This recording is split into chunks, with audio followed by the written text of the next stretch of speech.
The gun was pointed at her stomach. Madeline Cross hadn't eaten in 2 days, hadn't slept in 3. And now, crouched behind a metal desk in a bunker she didn't know existed until 20 minutes ago, she understood that everything, the betrayal, the car crash, the stranger who saved her, had been leading to this exact moment. Above her, automatic weapons tore through the Montana night. Below, in the suffocating dark, she pressed both hands against the small swell of her belly and made a promise she wasn't sure she could keep. This is the story of how I lost everything in one night and found something I never knew I needed in the wreckage. Stay with me until the end. Hit that like button and drop a comment with your city so I can see how far this story travels. The pregnancy test sat on the bathroom counter like a loaded gun. 2 pink lines, clear as day. Clear as the lie Madeline had been telling herself for the past 3 weeks, that the nausea was stress, that the exhaustion was from working double shifts at the diner, that the tenderness in her breasts was just her period coming early. Madeline Cross stared at the white plastic stick, her reflection fractured in the mirror behind it. 26 years old, hair still damp from the shower, pulled back in a messy knot, dark circles under green eyes that used to be brighter, back when she still believed in things like plans and futures and men who meant what they said. 8 weeks? Maybe 9. She did the math backwards, her hands gripping the edge of the sink. That would put conception right around New Year's Eve, when Marcus had pulled her close at midnight and whispered all those promises about next year being different, better, theirs. She picked up the test, looked at it again, as if the lines might rearrange themselves into something less permanent. They didn't. Her phone buzzed on the counter. Marcus. 3rd time in the last hour. Where are you? Thought you were coming straight home after your shift. Home. The word felt strange now, like something in a language she used to speak but had forgotten. The apartment they shared, his name on the lease, her clothes in half the closet, had never quite felt like home anyway. More like a place she was staying, a place she kept waiting to feel right about. She typed back, "On my way, need to talk." The response came immediately. "Everything okay?" Madeline stared at those 2 words, such a simple question, such an impossible answer. "Yeah, just, we need to talk."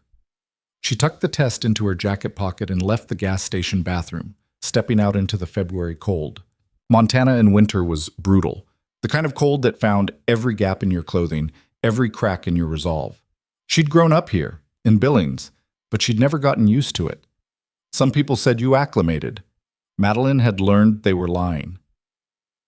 The drive back to the apartment took 20 minutes through streets slicked with black ice and bordered by snowbanks that hadn't melted since November. The heater in her 10-year-old Honda sputtered more than it warmed, and she kept the radio off.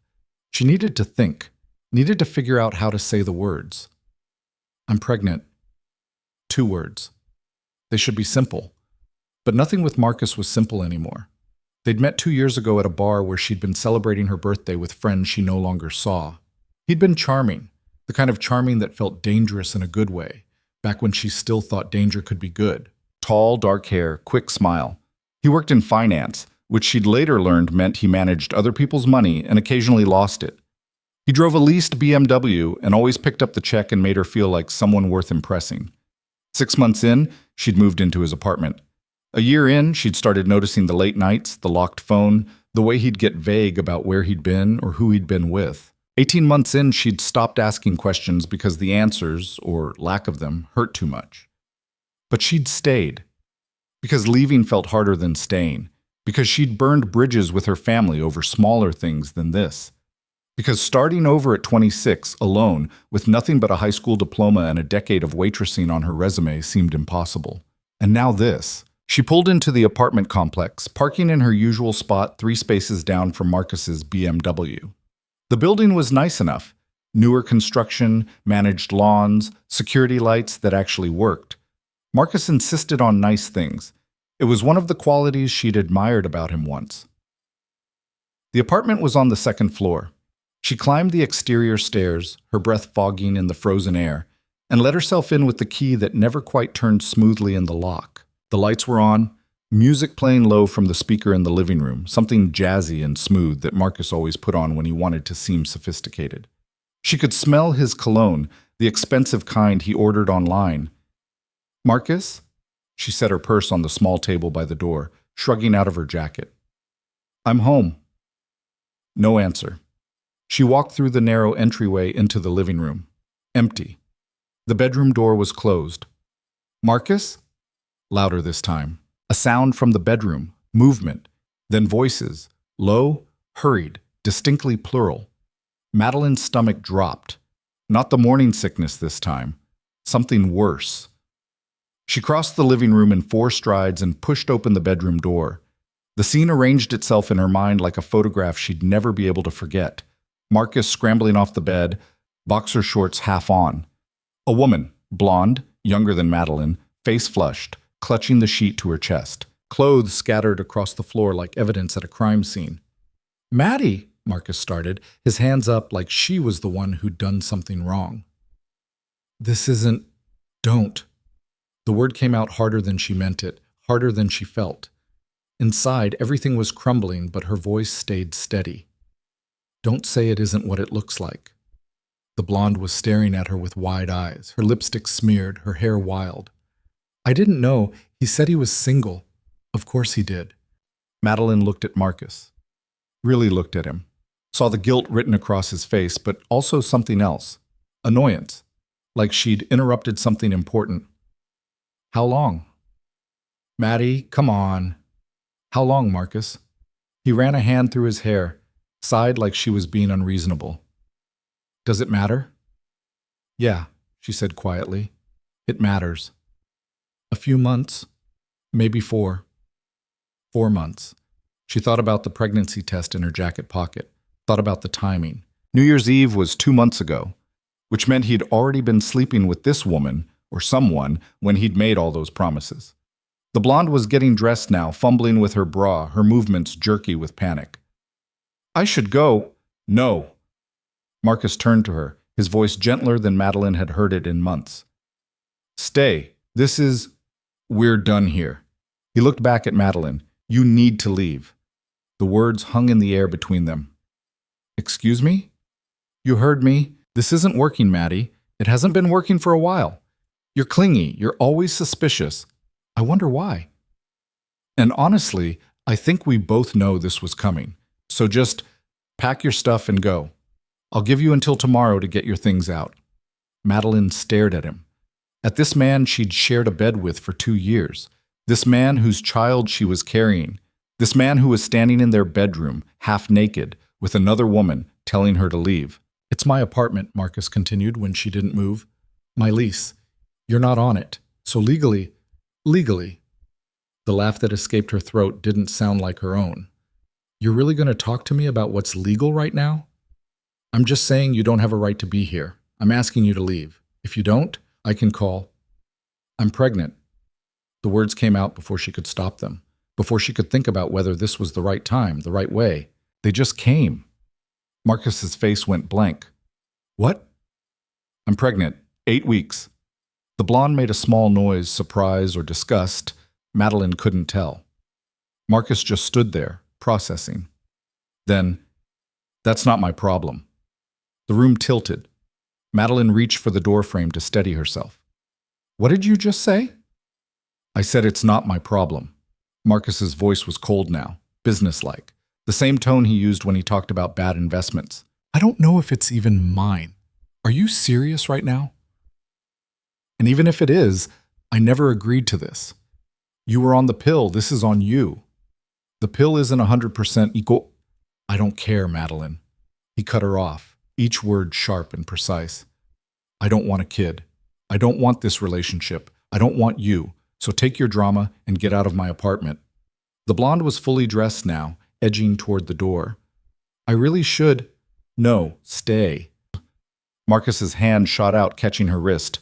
Gentle, possessive. She's leaving. And that was it. That was the moment Madeline understood it was really over. Not because of the cheating, not even because of the cruelty, but because of that touch, the tenderness he showed this stranger while looking at Madeline like she was garbage he needed to take out. Fine.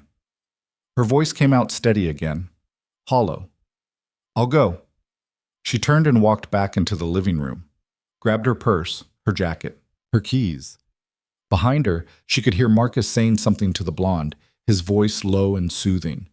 The pregnancy test was still in her jacket pocket. She left it there. She should pack.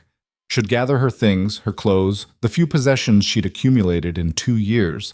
But the thought of staying in that apartment one more second, breathing the same air as Marcus and his blonde and their casual destruction of everything she'd thought her life was, made her skin crawl. So she left, down the stairs, across the parking lot, into her car. The engine started on the second try. She pulled out of the complex without looking back.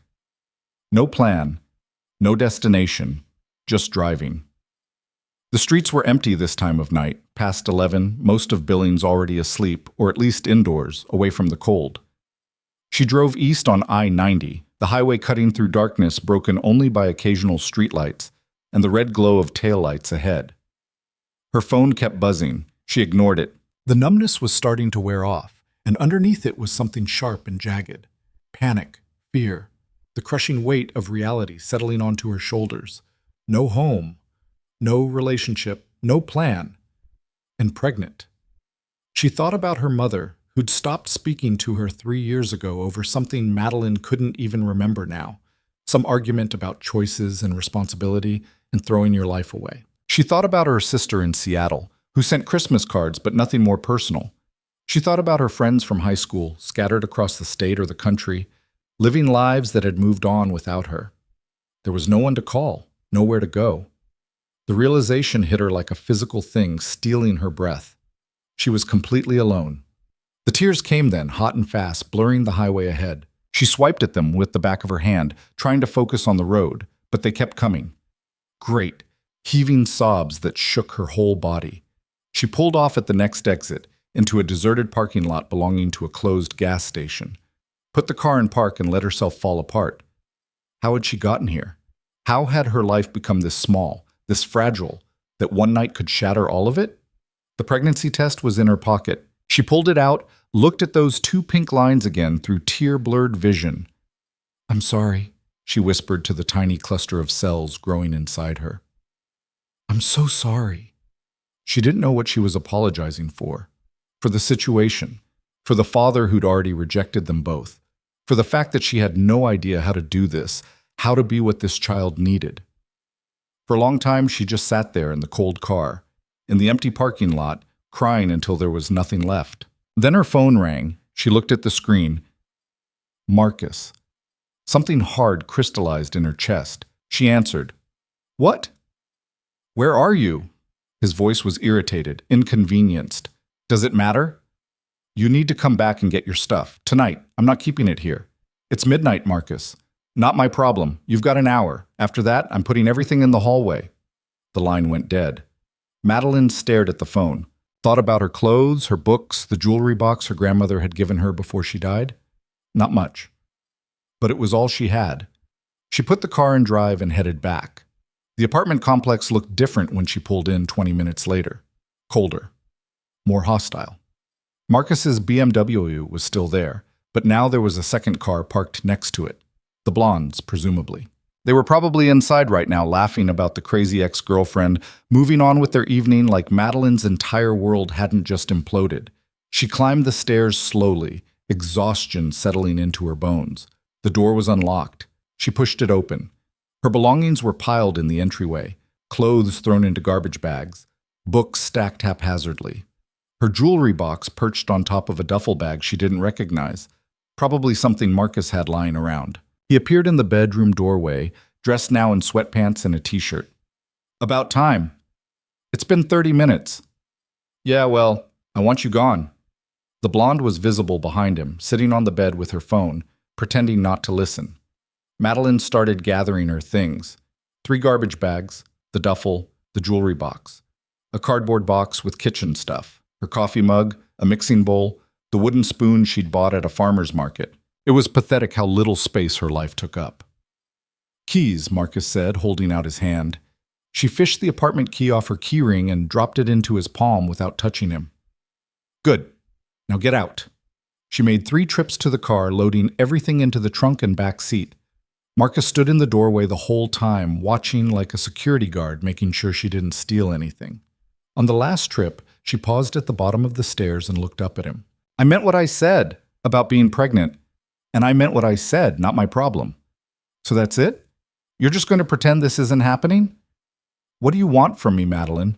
You want me to pretend I'm happy about this? You want me to play house and be a father? That's not who I am. That was never the deal. There was no deal, Marcus. There was just... She stopped. What was the point? Never mind. Look. His voice softened slightly, not kind, but less hostile. You should probably take care of it. The pregnancy. It's early enough.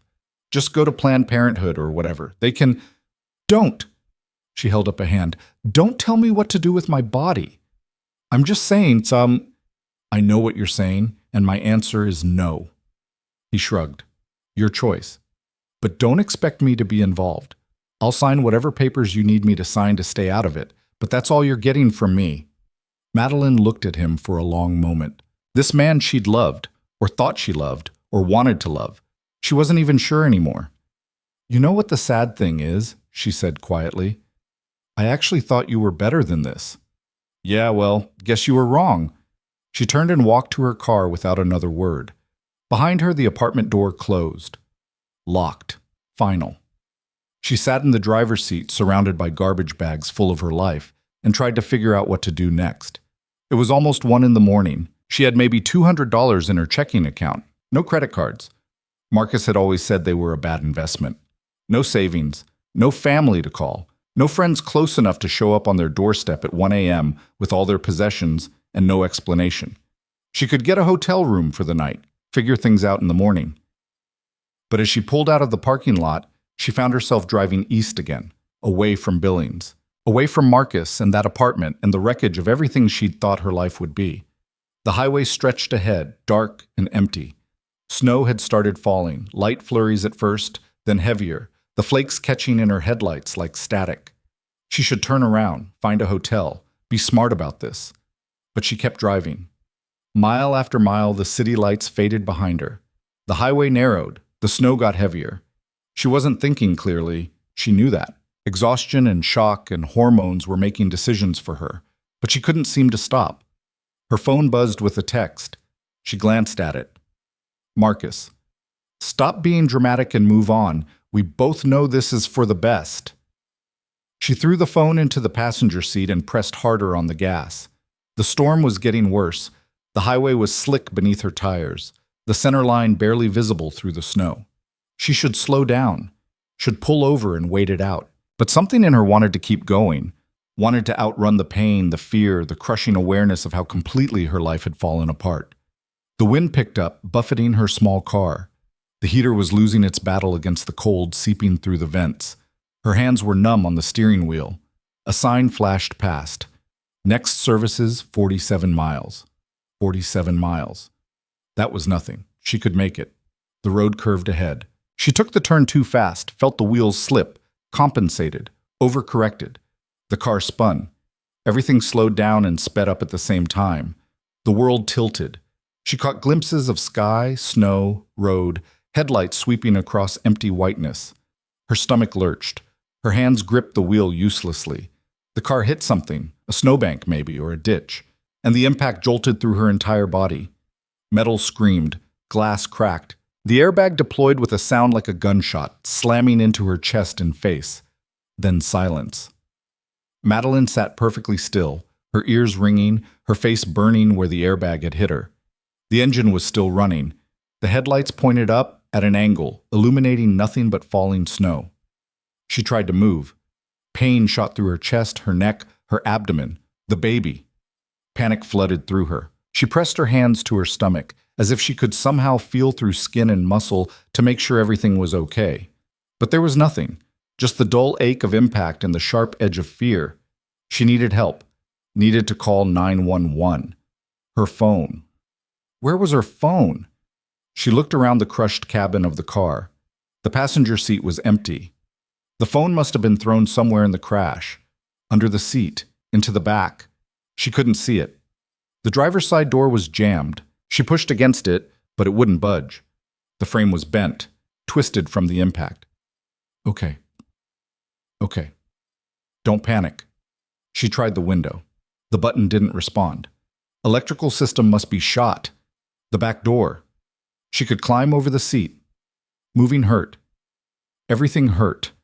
But she managed to twist around, ignoring the protests from her bruised ribs, and claw her way into the back seat. The door handle worked. The door opened. Cold air rushed in, stealing her breath. She half fell out of the car into snow that came up to her knees. The storm was brutal out here, wind whipping the snow into her face, temperature well below freezing. Her jacket was still in the car. She'd taken it off while driving because the heater had been working well enough earlier. Now she was in just a t-shirt and jeans, already shivering. She needed to get her jacket. Her phone. Call for help. She waded back to the car and reached through the open back door, searching. Her fingers found her jacket wedged between the front seats. She pulled it on, the fabric cold but better than nothing. Her phone. Where the hell was her phone? There. Under the driver's seat. She stretched, her body screaming in protest, and grabbed it. The screen was cracked, but it turned on. No signal. Of course there was no signal. She was in the middle of nowhere, in a storm, with no cell service. She tried anyway. Dialed 911. The call failed immediately. Okay, new plan. The highway had to be close. She couldn't have gone that far off the road. If she could get back to the highway, flag down a car. But even as she thought it, she knew how unlikely that was. She hadn't seen another car in the last 20 miles. Who drove in weather like this? Still, staying in the car wasn't an option. The engine had died at some point. Without heat, she'd freeze. She started walking. The snow was deeper than she'd realized. Each step was a struggle, her feet sinking, the cold already seeping through her boots. The wind cut through her jacket like it wasn't there. She couldn't see the road. Couldn't see anything but white and dark and more white. She was walking uphill, or thought she was. Everything was disorienting in the storm. Her phone buzzed, a text coming through. She pulled it out with numb fingers. 1 bar of service. Barely. The text was from Marcus. Don't contact me again. She almost laughed. Almost. Here she was, freezing to death in a Montana blizzard, and he was worried about her calling him. She tried 911 again. This time it rang. Once, twice. Then the signal dropped. No. She stared at the phone, willing it to work. Tried again. Nothing. She kept walking. Her teeth were chattering so hard she'd bitten her tongue. She could taste blood. Her feet were numb. Her hands were numb. Everything was numb except the pain in her chest and stomach where the airbag had hit. How long had she been walking? 5 minutes? 10? It felt like hours. She should see the road by now. Should see headlights, something. Instead, there was just snow and wind and cold so intense it hurt to breathe. She stumbled, caught herself, kept going. The baby. She had to keep going for the baby, but her legs were getting heavy, each step harder than the last. Her body was shutting down, conserving energy, preparing for the worst. She fell. Snow cushioned the impact, but she didn't have the strength to get back up. She lay there, face down, and thought about how easy it would be to just stay here, to let the cold take her, to stop fighting. No. She pushed herself up onto her hands and knees, crawled a few feet, tried to stand, but her legs wouldn't support her. Crawled some more. Her vision was starting to blur, the edges going dark. She knew what that meant. Hypothermia. Her body temperature dropping. Not much time left. She collapsed again. This time she didn't get up. The snow was almost comfortable now. Soft. Quiet. She couldn't feel the cold anymore. Couldn't feel much of anything. She thought about the baby, wondered if it was already gone. Wondered if that was for the best. No. Not for the best. Never for the best. I'm sorry, she whispered again. To the baby. To herself. To the life she'd wanted and would never have. The darkness was closing in. She could feel herself slipping. Then, light, bright, blinding, headlights cutting through the storm. She tried to move, couldn't. Tried to call out, but her voice was gone. The light got brighter, closer, an engine sound cutting through the wind. Then voices. Footsteps crunching in the snow. Someone was touching her, lifting her.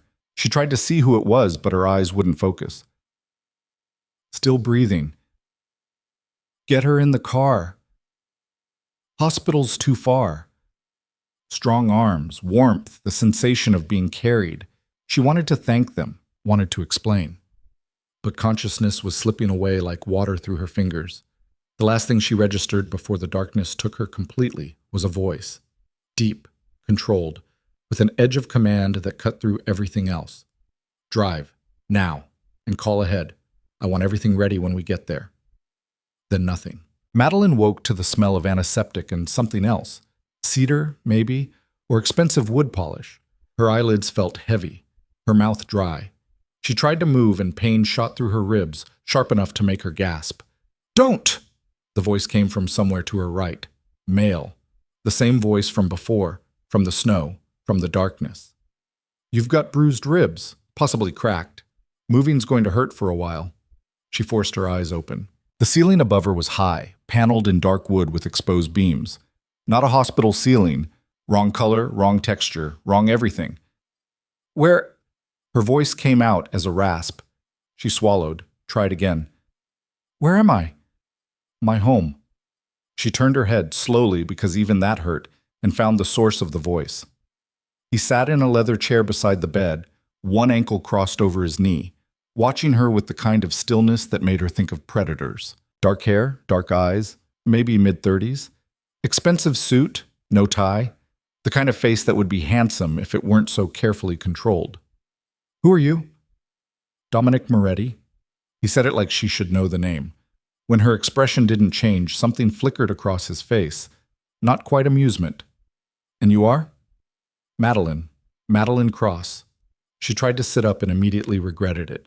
The pain in her ribs flared white hot. I said don't move. His tone didn't change, but somehow carried more weight. My doctor gave you something for the pain, but it's going to take time to work fully. Your doctor? She looked around the room, large, well-appointed, definitely not a hospital. Why aren't I in a hospital?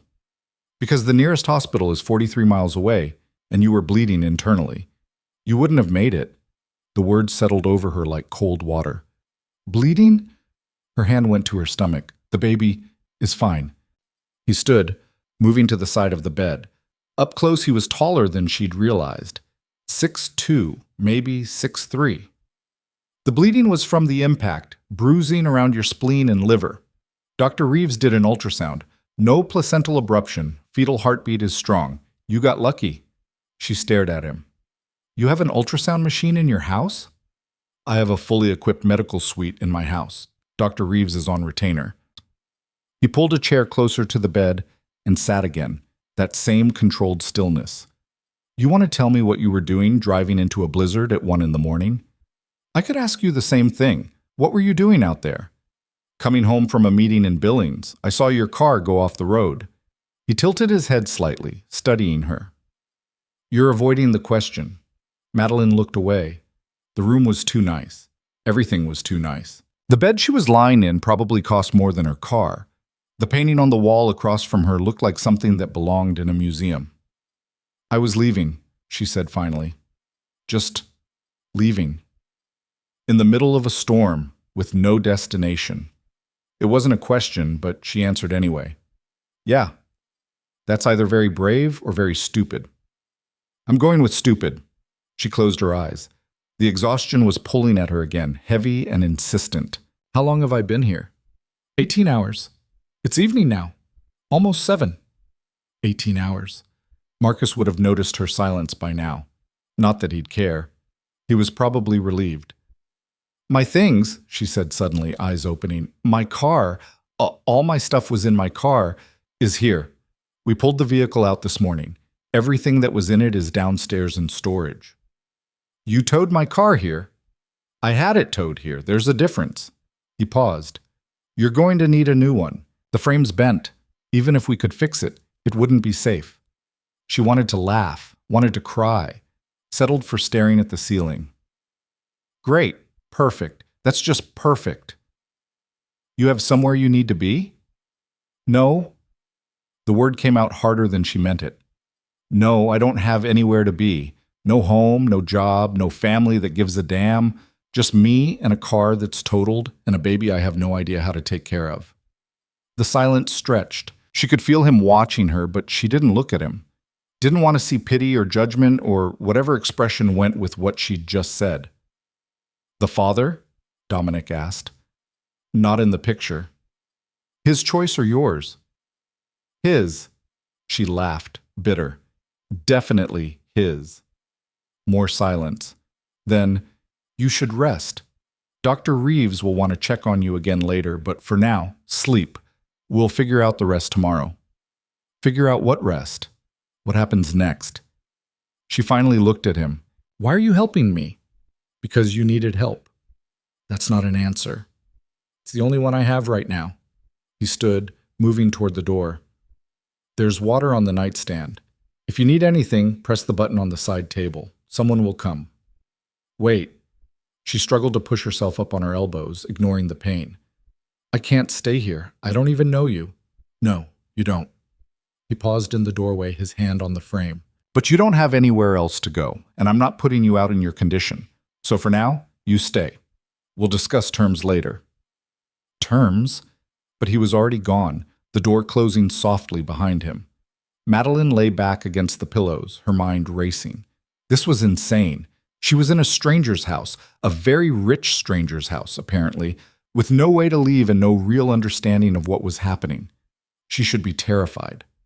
The strange thing was, she wasn't. Maybe it was the exhaustion. Maybe it was the lingering effects of whatever painkillers were in her system. Or maybe it was just that after the last 24 hours, her capacity for fear had burned out. She reached for the water glass on the nightstand. Her hand shook slightly as she brought it to her lips. The water was cold, clean, exactly what she needed. Outside the window, she could see snow still falling, lighter now, but steady. The view showed acres of land, pine trees heavy with snow, rolling hills, no other houses in sight. Wherever she was, it was remote, private, the kind of place someone chose when they didn't want neighbors, or when they didn't want to be found. The thought should have scared her. Instead, she just felt tired. She set the water glass down and let her eyes close. Within minutes, she was asleep. When she woke again, the room was dark except for a lamp in the corner casting soft light. Someone had been in while she slept. There was a tray on the table beside the bed with covered dishes and a fresh glass of water. Her stomach growled. She couldn't remember the last time she'd eaten. Yesterday morning, maybe, before her shift at the diner, before everything fell apart. She managed to sit up this time, moving slowly, and reached for the tray. Under the covers she found soup, chicken, homemade from the smell of it, and fresh bread still warm. A small bowl of fruit, utensils that felt heavy and expensive in her hand. She ate slowly, her stomach protesting at first, then accepting the food gratefully. The soup was good, really good, the kind of thing someone had spent time making, not just reheated from a can. She was halfway through the bowl when the door opened. Not Dominic this time. A woman, maybe late 50s, with steel gray hair pulled back and sharp eyes that took in everything. She wore slacks and a cardigan, practical but well made. You're awake. She moved into the room with the kind of efficiency that spoke of long practice. Good. I was beginning to worry. I'm Lena. I manage the household. Madeline. I know. Elena picked up the tray, checking what Madeline had eaten. How's your stomach? Better? The soup's really good. I'll tell Marco. He'll be pleased. She set the tray aside. Dr. Reeves will be here in about an hour to check on you. In the meantime, do you need anything? Fresh clothes? A shower? A shower sounded like heaven. I can manage a shower. With help. The bathroom's through there. She gestured to a door Madeline hadn't noticed. I'll help you. The doctor was very clear that you're not to be alone for the first 48 hours. Head injury, even a mild one, requires monitoring. Madeline wanted to argue, wanted to say she could take care of herself. But the truth was, she wasn't sure she could stand without help, let alone shower. Okay, she said quietly. Thank you.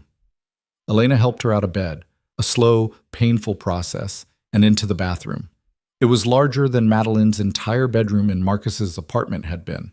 Marble tile, a shower that could fit 4 people, a tub that looked like something from a spa. I'll be right outside, Elena said, laying out towels and what looked like expensive toiletries. Call if you need anything. The shower helped. The hot water loosened muscles Madeline hadn't realized were tense, washed away the lingering smell of fear and snow and accident. She moved carefully, aware of her bruised ribs, the tenderness across her chest where the airbag had hit. When she finally emerged, clean, dressed in soft pajamas Elena had left for her, she felt almost human again. Elena was waiting, as promised. She helped Madeline back to the bed, then left with the promise that Dr. Reeves would be up shortly. Madeline sat propped against pillows, looking around the room with clearer eyes now. Everything was expensive but not showy. Tasteful. The kind of wealth that didn't need to announce itself. What kind of man had a medical suite in his house? Had doctors on retainer? Lived in a place that required household managers? The knock on the door interrupted her thoughts. "Come in." Dr. Reeves was a woman in her 40s with tired eyes and capable hands. She carried a medical bag and moved with the brisk efficiency of someone who knew exactly what she was doing. "Ms. Cross, I'm Dr. Reeves. I treated you when you were brought in yesterday." She set her bag on the side table and pulled out a stethoscope. "How are you feeling?" "Sore, but better." "Good. That's normal." She listened to Madeline's heart, her lungs, pressed gently against her abdomen, checking for tenderness. "Any dizziness? Nausea?" "No." "Headache?" "A little, but it's not bad." Dr. Reeves nodded, making notes on a tablet. "The internal bleeding has stopped. Your vitals are stable. I want to do another ultrasound, check on the baby, but everything looked good this morning." "This morning?" "I checked on you around 6 a.m. You were still sleeping."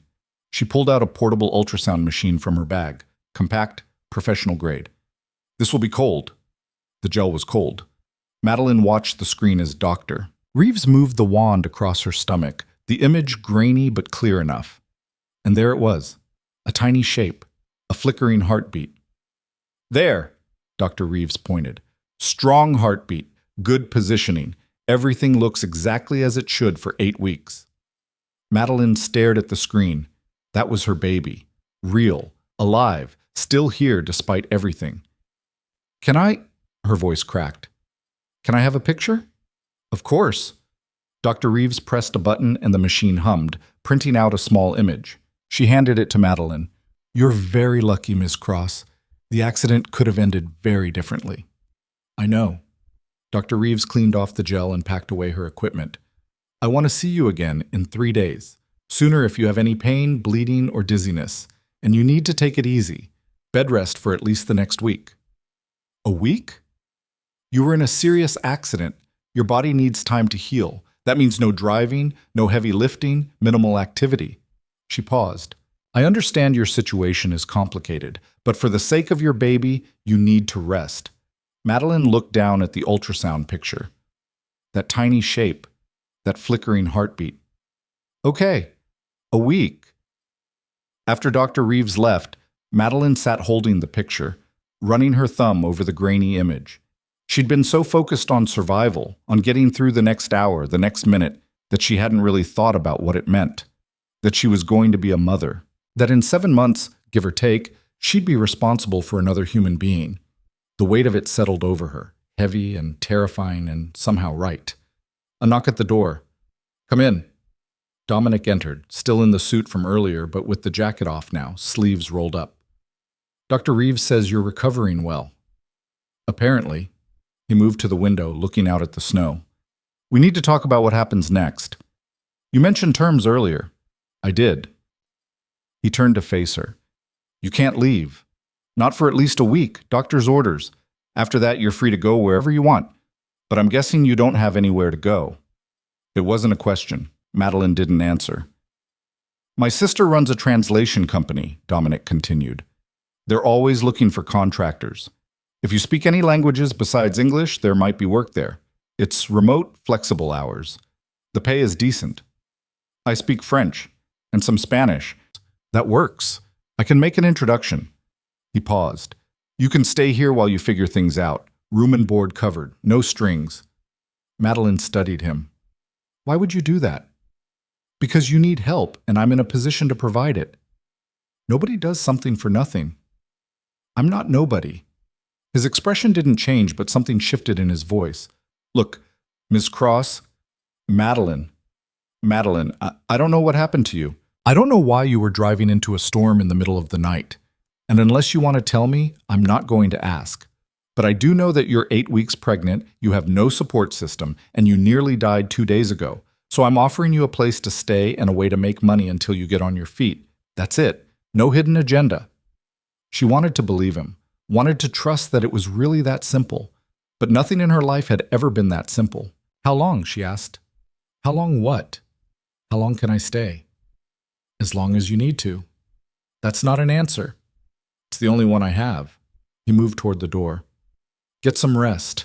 Tomorrow, if you're feeling up to it, I'll introduce you to my sister. She can explain the work, see if it's something you're interested in." "And if I'm not interested?" "Then we'll figure out something else." He paused with his hand on the doorknob. "One way or another, Madeline, you're not going back out into the cold.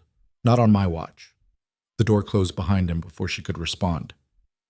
Madeline lay back against the pillows, her mind spinning. This was crazy.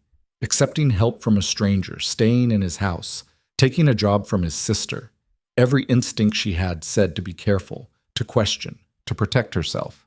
But those same instincts had told her Marcus was safe, had told her that love was enough, had led her to drive into a blizzard alone. Maybe her instincts were broken. Maybe it was time to try something different. She looked at the ultrasound picture again, that tiny heartbeat, stubborn and strong. "Okay," she whispered to it. "We'll stay, just for a little while, just until I figure out what to do next." The baby didn't answer, but Madeline felt something settle in her chest.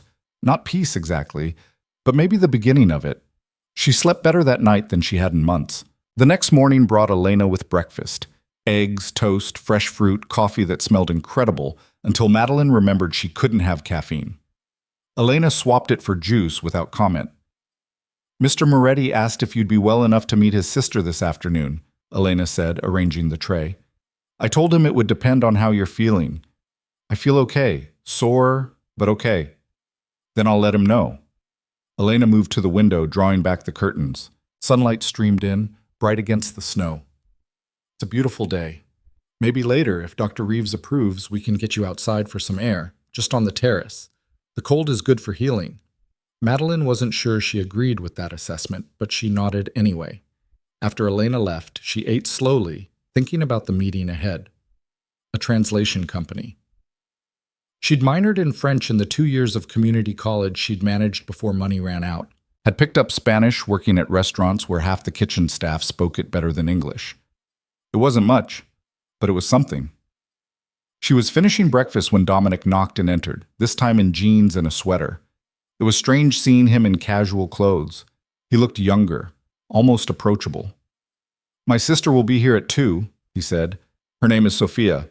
She's direct, but fair. If you can do the work, she'll hire you. If you can't, she'll tell you." "Okay." He studied her for a moment. "You don't have to do this. If you'd rather wait, figure things out some other way." "No." Madeline set down her juice glass. "I need to work, need to make money. I can't just sit here and accept charity." "It's not charity." "Then what is it?" He was quiet for a long moment. "Call it an investment in someone who deserves a second chance." "You don't know me. How do you know I deserve anything?" "Because you're still here." He moved to the door. "That takes strength, more than most people have."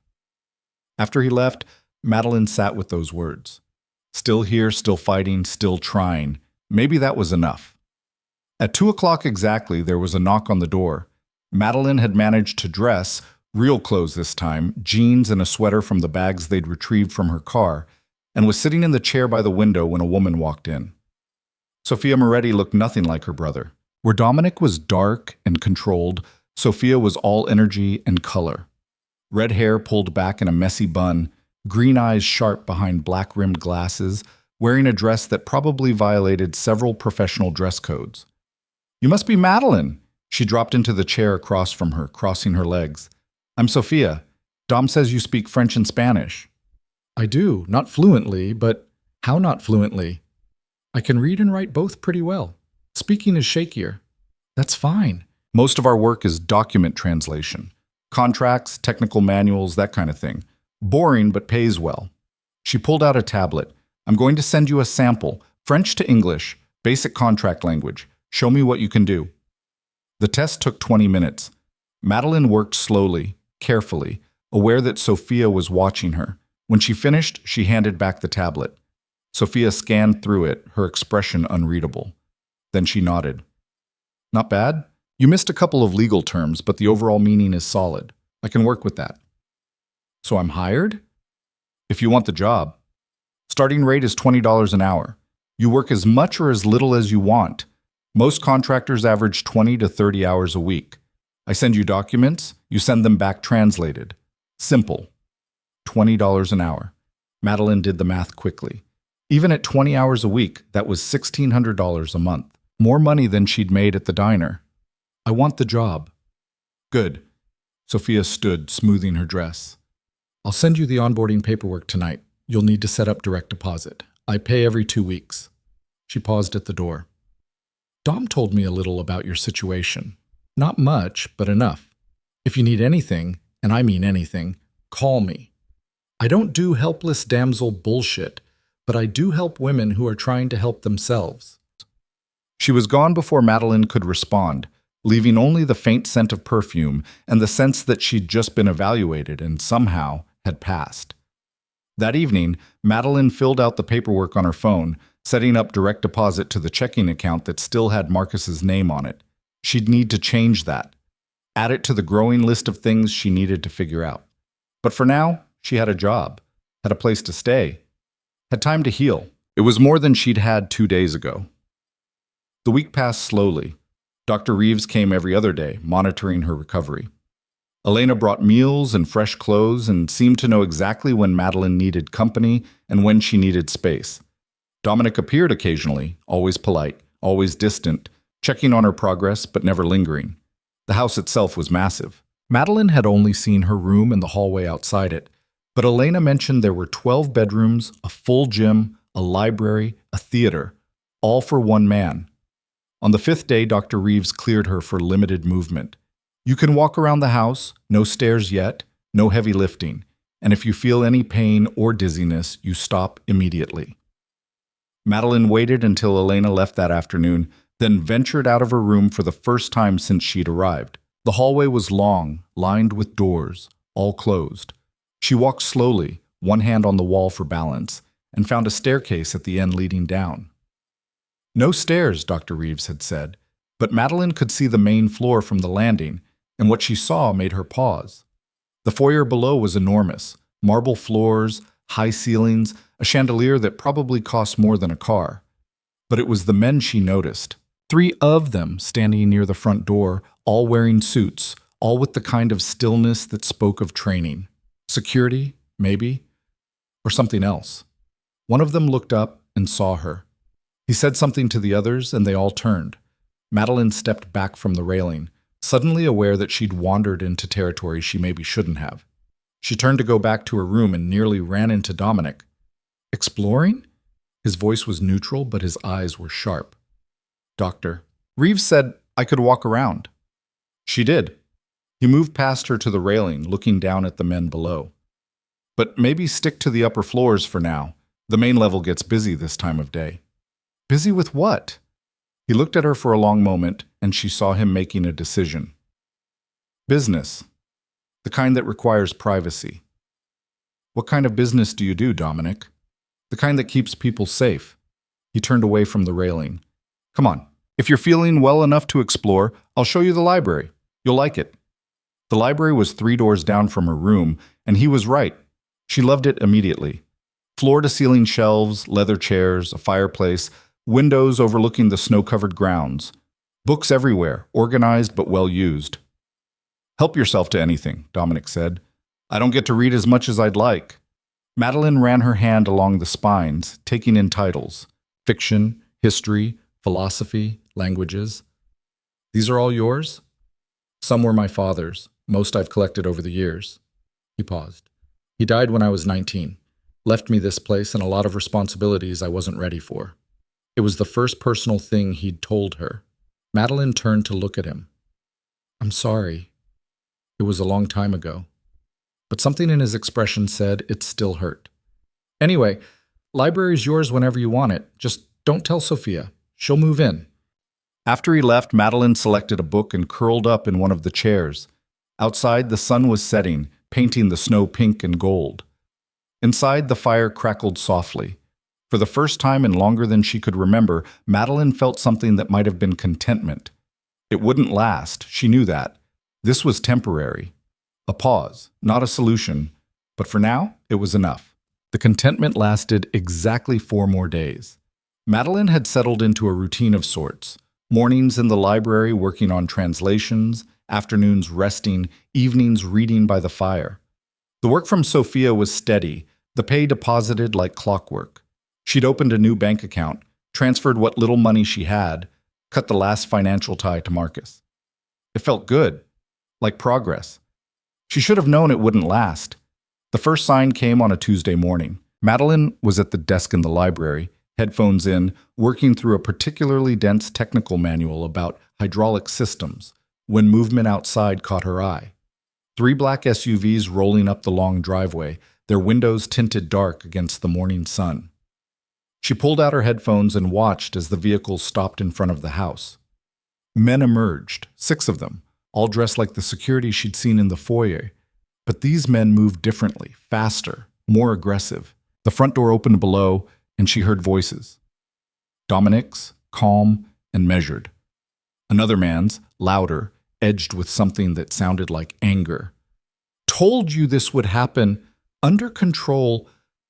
Looks controlled to me, Moretti. Looks like you're getting soft. Madeline moved to the library door, cracking it open. The voices carried up the stairwell more clearly now. I don't answer to you, Castellano. Dominic's voice had gone cold. And I don't appreciate you showing up at my home making threats. Not a threat. A warning. Your territory, your responsibility, things slip, people notice, people talk. Let them talk. That's not how this works, and you know it. Footsteps. Heavy, coming closer. Madeline eased the door shut and stepped back, her heart suddenly racing. She shouldn't be listening to this. Shouldn't be here at all. The argument continued below, muffled now, but still heated. Then a door slammed. Engines started. The SUVs pulled away. Silence. Madeline stood frozen in the middle of the library, her hands shaking slightly. Territory. Responsibility. The kind of words that came with implications she didn't want to consider. The library door opened. Dominic stood in the doorway, his expression unreadable.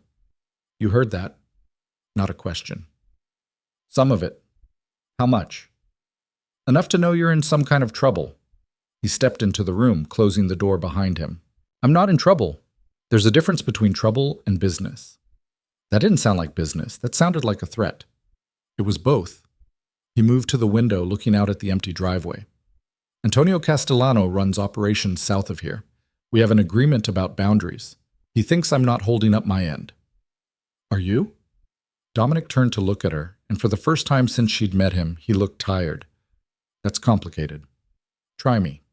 He was quiet for a long moment, and she could see him weighing something. How much to tell her, whether to tell her anything at all. My father built an empire, he said finally. Import, export, investments.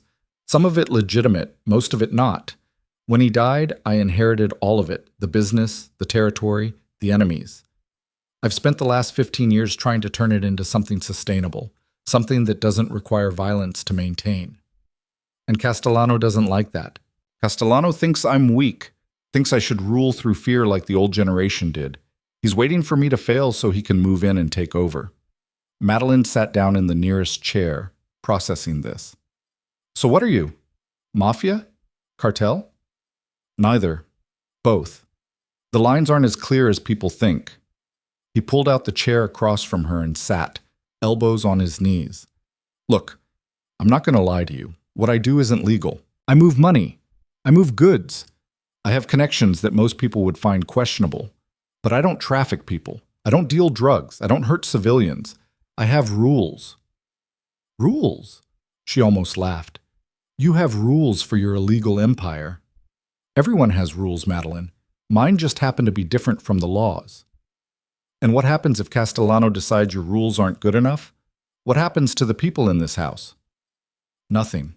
This place is a fortress. Security systems, armed guards, safe rooms. No one gets in here unless I allow it. That's not as reassuring as you think it is. She stood, moving to the window. The grounds looked peaceful, deceptive. I should leave. Where would you go? I don't know. Somewhere that isn't a fortress. Somewhere normal. There's no such thing as normal, and you know it. He stood as well, but didn't come closer. You're safe here. Safer than you'd be anywhere else. Castellano was making noise, that's all. It doesn't change anything. It changes everything. She turned to face him. I came here because I had nowhere else to go. Because you saved my life and I needed help. But I didn't sign up for this. For whatever war you're fighting. I'm not fighting a war. Then what would you call it? He didn't answer. Couldn't, maybe. Madeline pressed her hand to her stomach, feeling the small curve there. 12 weeks now. The baby was the size of a plum, according to the pregnancy app she'd downloaded. Real enough to show, real enough to protect. I need to think, she said quietly. I need time to figure out what I'm doing. Take all the time you need, but Madeline, he paused until she looked at him. Running doesn't make you safer. It just makes you alone. After he left, she stood at the window for a long time, watching the sun move across the snow. He was right, and she hated that. She had nowhere to go. No money saved yet. No support system. And pregnant. But staying here meant accepting that she was living in a world she didn't understand. A world with territories and agreements and men like Castellano who made threats in broad daylight. Her phone buzzed. A text from Sophia. Heard Dom had visitors. You okay? Madeline stared at the message. Even Sophia knew. Of course she did. This was her world too. She typed back, I'm fine. Just processing. The response came immediately. Want to get lunch? I'm in town. Could pick you up in an hour. Getting out of the house suddenly seemed like exactly what she needed. Yes. Please. Sophia arrived in a cherry-red convertible that looked ridiculous against the snow, but somehow worked. She was wearing sunglasses and a leather jacket and looked like she'd stepped out of a movie. Come on, she said when Madeline climbed in. I know a place. The place turned out to be a small Italian restaurant 20 minutes away, tucked into a shopping center and smelling like garlic and fresh bread. They got a booth in the back and Sophia ordered for both of them without asking. So, Sophia said once the waiter left, Dom told you about the family business. He told me some of it. And you're freaking out. Wouldn't you be? Sophia pulled off her sunglasses, studying Madeline with those sharp green eyes. Honestly, no, but I grew up in this. It's normal for me. For you, I get it. It's a lot. That's an understatement. The waiter brought bread and olive oil. Sophia tore off a piece, dipped it. Look, I'm going to be straight with you because tiptoeing around it isn't my style. Yes, what my brother does is illegal. Yes, there are risks, but he's also the most careful person I know. The security at that house isn't for show. The men he employs aren't random thugs. Everything is calculated. Castellano didn't seem calculated. He seemed pissed. Castellano's always pissed. He's old school, thinks the world should work the way it did in the 80s. Dom's trying to evolve, modernize, reduce the violence. That makes people like Castellano nervous. Madeline took a piece of bread, not because she was hungry, but because she needed something to do with her hands. What happens if Castellano decides to do more than just show up and make threats? Then Dom handles it. That's what he does. That's what he's always done. Sophia leaned back as their food arrived. Pasta for both of them, rich and steaming. I know you're scared. I know you're thinking about leaving, but here's the thing. You're safer with Dom than you would be anywhere else. And not just because of the security, because he actually gives a damn. He doesn't even know me. No, but he knows what it's like to need help and not have anywhere to turn. His mom died when he was 8. Dad was around, but not really there, you know, too busy building his empire. Dom raised himself. And me, when I came along. So when he sees someone who needs help, he helps. It's just who he is. The food was good. Madeline ate slowly, thinking about what Sophia had said, about Dominic as a child, raising himself and his sister, about choosing to help a stranger in a blizzard even though he had no reason to. I can't stay there forever, she said finally. No one's asking you to. But staying there for now while you figure things out, That's not weakness. That's strategy. Strategy for what? For survival, for building something better. Sophia gestured with her fork. You're what, 3 months pregnant? Single? No family support? You need time and resources to get on your feet. Dom's giving you that. Use it. It made sense. Cold, practical sense. And maybe that was what she needed right now. Less emotion, more strategy. Okay, Madeline said. I'll stay, for now. Good, Sophia grinned, because I just sent you 3 new contracts and I need them back by Friday.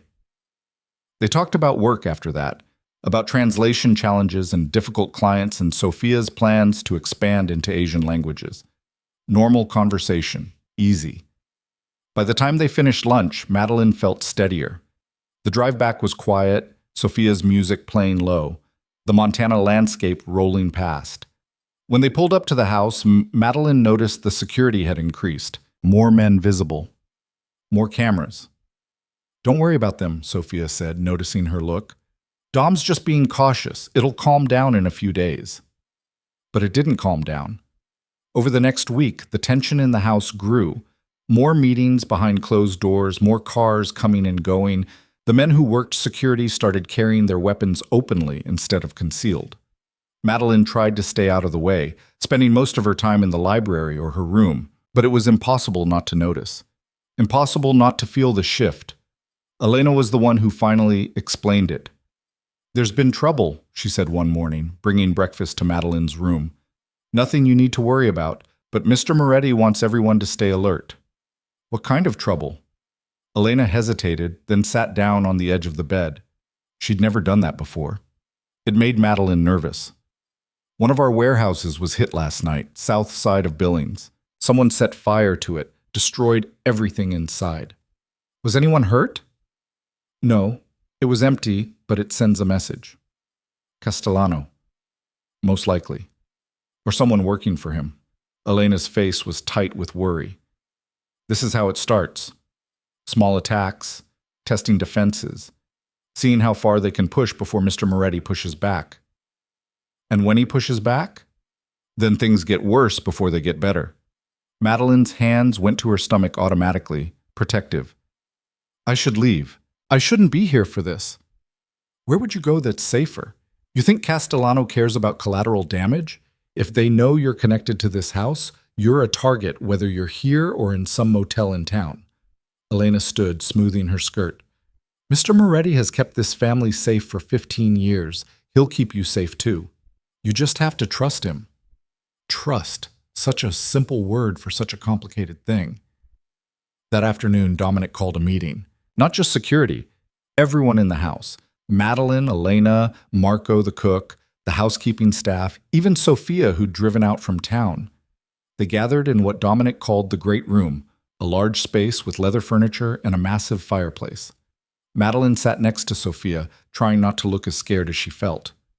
Dominic stood at the front, his expression serious. By now you've all heard about the warehouse. I want to be clear about what that means. Someone is trying to provoke a response. They want me to retaliate publicly, to start a war that will draw attention we don't need. So what are we doing? One of the security men asked. Madeline thought his name was Marcus. No, Marco. Different Marco. This was getting confusing. We're not taking the bait. We're tightening security, reinforcing our positions, and making it clear that we're not easy targets. But we're not starting a fight. Dominic's gaze swept the room. That said, things may escalate. I need everyone to be aware, to be careful. No one leaves the property without checking in.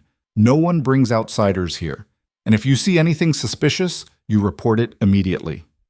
What about the business? Another man asked. We can't just shut down. We're not shutting down. We're being smart, moving operations to more secure locations, diversifying routes, making it harder to predict our movements. He paused. I know this isn't what any of you signed up for. If you want to leave, no hard feelings. I'll make sure you're taken care of. No one moved. No one spoke up. Good, Dominic nodded. Stay alert, stay safe. We'll get through this. The meeting dispersed. Madeline started to stand, but Dominic caught her eye, gesturing for her to stay. Sophia squeezed her shoulder and left with the others.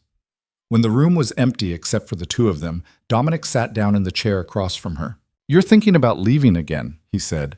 How did you... You get this look, like you're calculating exits. He leaned back, tired. I wouldn't blame you. This is exactly what you didn't want to be part of.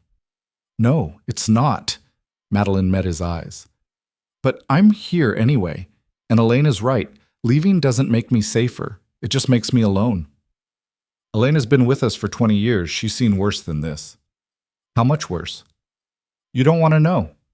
Maybe I do. Maybe I need to understand what I'm dealing with. Dominic was quiet for a moment, considering. My father's generation, they settled disputes with bullets. Literal bodies in the street. I've worked hard to move away from that, to build something that operates in the shadows but doesn't leave blood everywhere. Castellano represents the old way. He thinks I'm soft because I don't kill first and ask questions later. Are you soft? No. The word was flat, certain. I'm strategic. Violence attracts attention. Attention brings law enforcement. Law enforcement disrupts business. I avoid violence when I can. But when I can't, he stopped, shook his head. When I can't, I do what's necessary. And what's necessary now? Right now? Patience. Let Castellano make his moves, document everything, build a case for the commission. The commission? Think of it as a board of directors, 5 families who oversee operations in this region. They settle disputes, enforce agreements. If I can prove Castellano violated our treaty, they'll handle him. And if you can't prove it, then I handle him myself. The words hung in the air between them, heavy with implication. Madeline stood, moving to the window. Outside, 2 security men patrolled the perimeter, their breath fogging in the cold. I need to know something, and I need you to be honest. All right. Am I a liability? By being here, am I making things more complicated for you? She heard him stand, felt him move closer. Not touching, but near enough that she could feel his presence. You're not a liability, he said quietly. If anything, you're a reminder of why I'm trying to change things, why I'm fighting to make this world less violent. Because people like you, people who didn't ask for this, who just need a chance, deserve better than the old way of doing things. She turned to face him.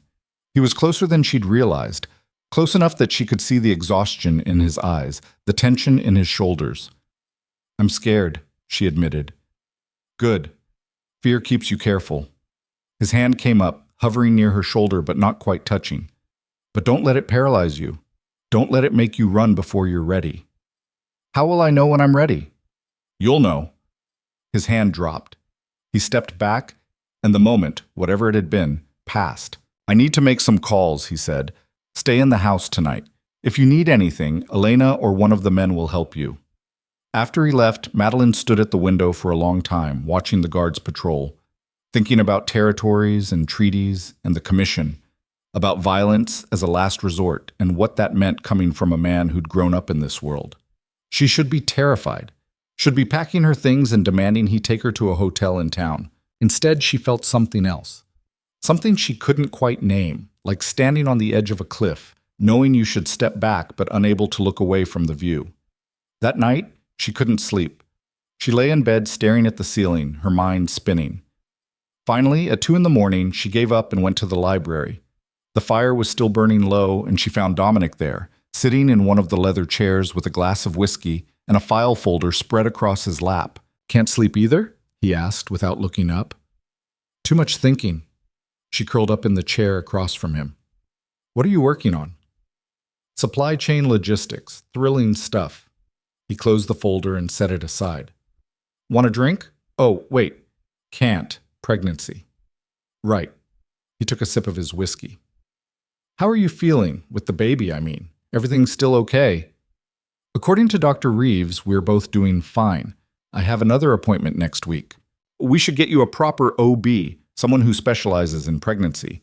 Reeves is good for emergencies, but you need consistent care. The casual way he said it, like her medical care was something he'd already been thinking about, caught her off guard. You don't have to. I know I don't have to. But you're living in my house, working for my sister. That makes you family by extension, and I take care of family. I'm not your family, Dominic. Not yet. But you could be. He met her eyes over his glass. If you stay? The words settled between them, weighted with possibility. I don't know what I'm doing, Madeline said finally. I don't know how to be part of this world. I barely know how to be part of any world right now. Then learn. You're smart. You adapt. I've watched you this past month. You didn't fall apart when everything went wrong. You didn't give up. You found a way forward. By accepting help from a stranger. By accepting help when you needed it. That's not weakness. That's survival. He set down his glass. My father used to say that the strongest people aren't the ones who never fall. They're the ones who get back up every time they do. Your father sounds complicated. He was. Brilliant and brutal in equal measure. Loved me in his way, but didn't know how to show it. Built an empire, but forgot to build a family. Dominic's expression softened slightly. I'm trying to be different. Trying to build something that doesn't require you to choose between power and connection. Is that possible? In this world? I don't know. But I'm going to find out. They sat in comfortable silence after that, the fire crackling, the house settling around them. Madeline felt herself relaxing for the first time in days. There was something steadying about Dominic's presence, something that made the fear less sharp. Can I ask you something? She said eventually. Sure. Why didn't you take me to the hospital that first night? You could have, probably should have, but you brought me here instead. He considered the question, turning his glass in his hands. Honestly, I don't know. Instinct, maybe. You were unconscious, bleeding, pregnant. Taking you to a hospital meant questions, police reports, social workers. I thought you might not want that. Thought you might need space to figure things out on your own terms. So you made that choice for me. I did. And if you want to be angry about it, you have that right. Madeline thought about it. About what would have happened if he'd taken her to the hospital. The questions, the interventions, the possibility that they would have contacted Marcus, or tried to. I'm not angry, she said. I think maybe you were right. First time for everything. She laughed, surprising herself. It felt good. Normal. They talked for another hour. About books, about Montana winters, about nothing important. When Madeline finally went back to bed, she slept soundly for the first time in a week. The next morning brought news that changed everything. Madeline was in the library working when Dominic burst in, his phone pressed to his ear, his face tight. When? He demanded into the phone. Where? A pause. No, don't move. I'm coming now. He ended the call and looked at Madeline. I need you to go to your room and stay there. Lock the door. Don't open it for anyone except Elena or me. What happened? Castellano made a move, a real one. I have to handle it. He was already moving toward the door. Just stay here. Stay safe. Dominic? But he was gone, and she heard him shouting orders as he descended the stairs. Madeline stood frozen in the library, her heart racing. Then she heard something that made her blood run cold. Gunshots, distant but unmistakable. The war had started. The gunshots weren't close, but they were real. Madeline stood paralyzed in the library, every instinct screaming at her to move, to hide, to do something, but her feet wouldn't cooperate. More shots, then shouting, men's voices, urgent and sharp. The door flew open and Elena rushed in, her face pale. Come with me, now! What's happening? No time. Move. Elena grabbed her arm, pulling her toward the hallway. They ran, as much as Madeline could run at 14 weeks pregnant, down the corridor to a door Madeline had never noticed before. Elena pressed her palm against a scanner on the wall, and the door clicked open, revealing a staircase leading down. Where are we going? Somewhere safe. Don't talk. Just follow me. The stairs descended into darkness. Elena flipped a switch and lights flickered on, revealing a narrow passage carved into what looked like bedrock. The air was cool and smelled like concrete and earth. They reached the bottom, and Elena led her through another door. This one heavy steel with a wheel lock like something from a submarine. Beyond it was a room maybe 20 feet square with reinforced walls, a small bathroom in the corner, and supplies stacked along one wall. Bottled water, canned food, blankets, medical supplies. A bunker. Dominic had a bunker under his house. Stay here, Elena said, her breathing heavy from the stairs. Don't open the door for anyone except Mr. Moretti or me. You understand? Elena, what's going on? Those gunshots. Castellano's men, Hit one of our checkpoints on the North Road. Killed 2 guards. This is retaliation. Elena's hands were shaking as she pulled out her phone. Mr. Moretti is handling it, but he wanted you somewhere he knows you're protected. The reality of it crashed over Madeline like ice water. Men were dead. People were dying. And she was in a bunker underneath a house owned by a man she barely knew, pregnant and terrified and completely out of her depth. I need to call someone, Madeline heard herself say. I don't know. Call who? You said yourself you have no one. Elena's voice was gentle but firm. The only people who can help you right now are in this house, and they're all busy trying to keep us alive. More gunshots echoed from above, closer this time. The sound reverberated through the bunker walls, muffled but unmistakable. Elena pulled a handgun from her waistband and Madeline's eyes went wide. You know how to use one of these? No. Then don't touch it. But if someone comes through that door who isn't me or Mr. Moretti, you hide in the bathroom and you don't make a sound. You understand? Madeline nodded, her throat too tight to speak. Good. Elena checked her phone again. I have to go back up. People need me. You stay here. Do not leave this room. Elena, but she was already at the door, pulling it open. You'll be fine. The walls are 18 inches of reinforced concrete. Nothing's getting through them. Then she was gone, the heavy door swinging shut with a clang that sounded like a prison sentence. Madeline was alone. She sank onto one of the cots along the wall, her whole body shaking. Above her she could hear thuds and crashes, more shouting. The sounds of violence filtered through layers of stone and steel, but still clear enough to paint a picture she didn't want to see. Her hand went to her stomach automatically, protective. It's okay, she whispered. We're okay, we're safe down here. But she didn't believe it, didn't believe anything was okay anymore. Time moved strangely in the bunker. Without windows, without any connection to the outside world except the sounds of fighting above, Madeline lost track of how long she'd been down there. An hour? 2? It felt like days. She paced the small space, wearing a path in the concrete floor. Tried to distract herself by cataloging the supplies. Enough food and water for maybe 2 weeks if she was careful.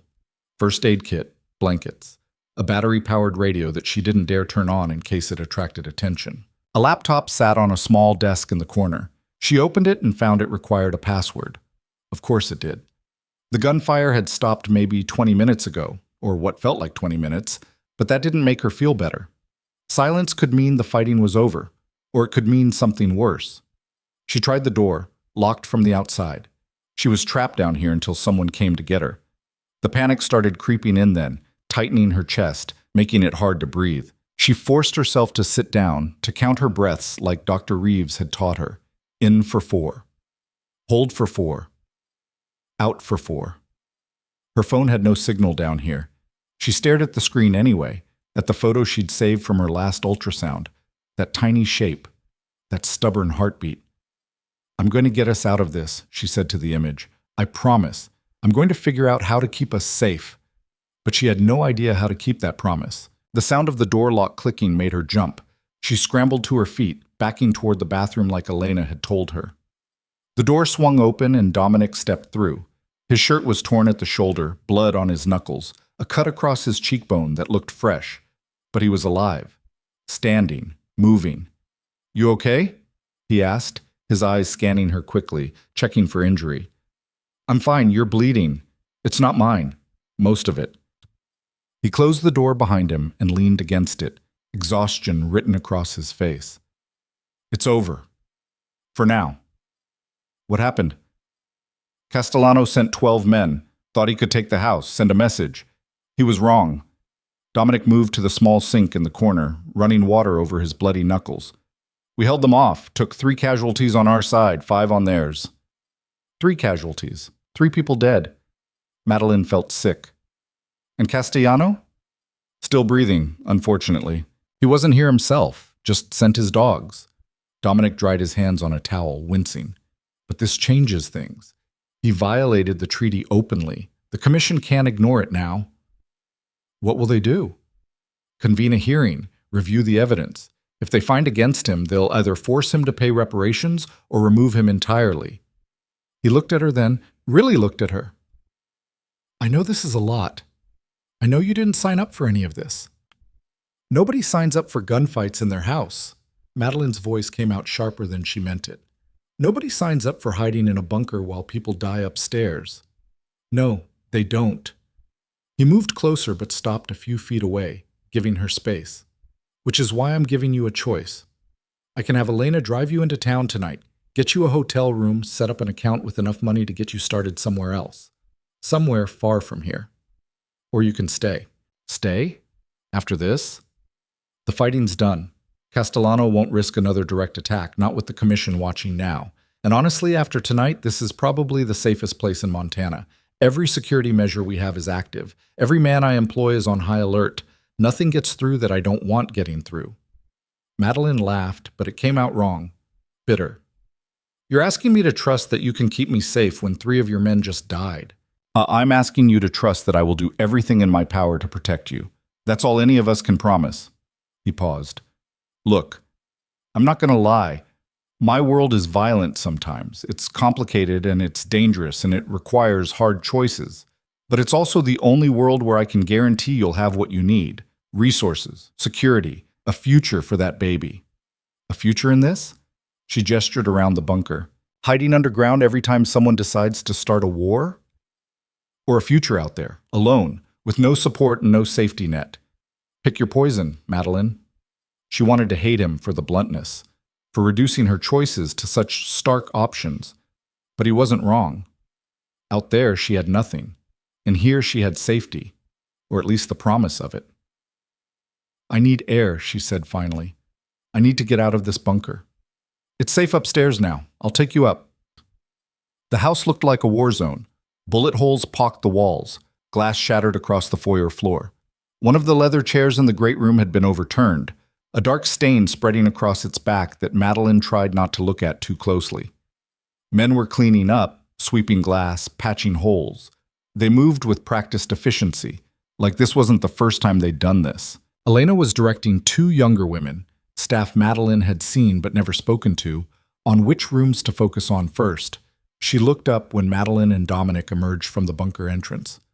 Thank heavens, Elena said, crossing to them. I was starting to worry. I'm fine, Madeline managed. Did everyone, the injured are being treated. Dr. Reeves is setting up in the medical suite. Elena's face was drawn. We lost Thomas, Rico, and Davis. We're taking care of it. 3 names. 3 people who'd been alive this morning and now weren't. Madeline felt tears prick her eyes. I'm going to go lie down, she said quietly. Dominic nodded. I'll have Elena bring you something to eat.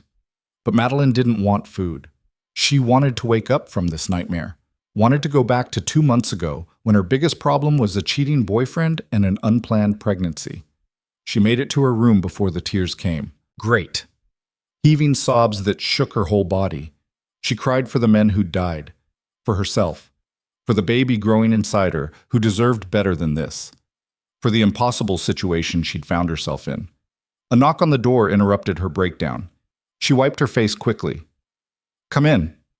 It was Sophia.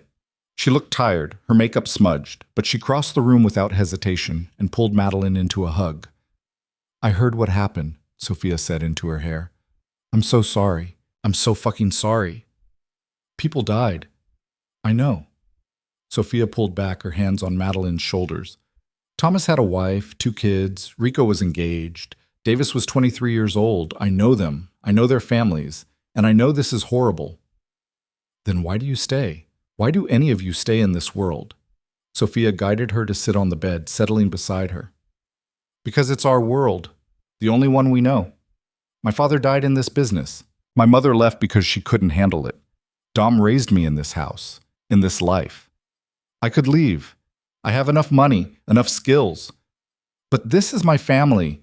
These people, the ones cleaning up downstairs, the ones who fought today, they're my family. You don't abandon family. Even when family gets you killed? Even then. Sophia's voice was sad but certain. Look, I'm not going to tell you everything's fine. It's not. Today was bad, really bad. But it's also rare. Most days are boring. Contract negotiations and logistics and paperwork. The violence is the exception, not the rule. That doesn't make it better. No, it doesn't. Sophia stood, moving to the window. Dom's calling a meeting tomorrow. The commission is convening the day after. This will get resolved. Castellano will answer for what he did. And what if the commission decides Dominic was at fault? What if they side with Castellano?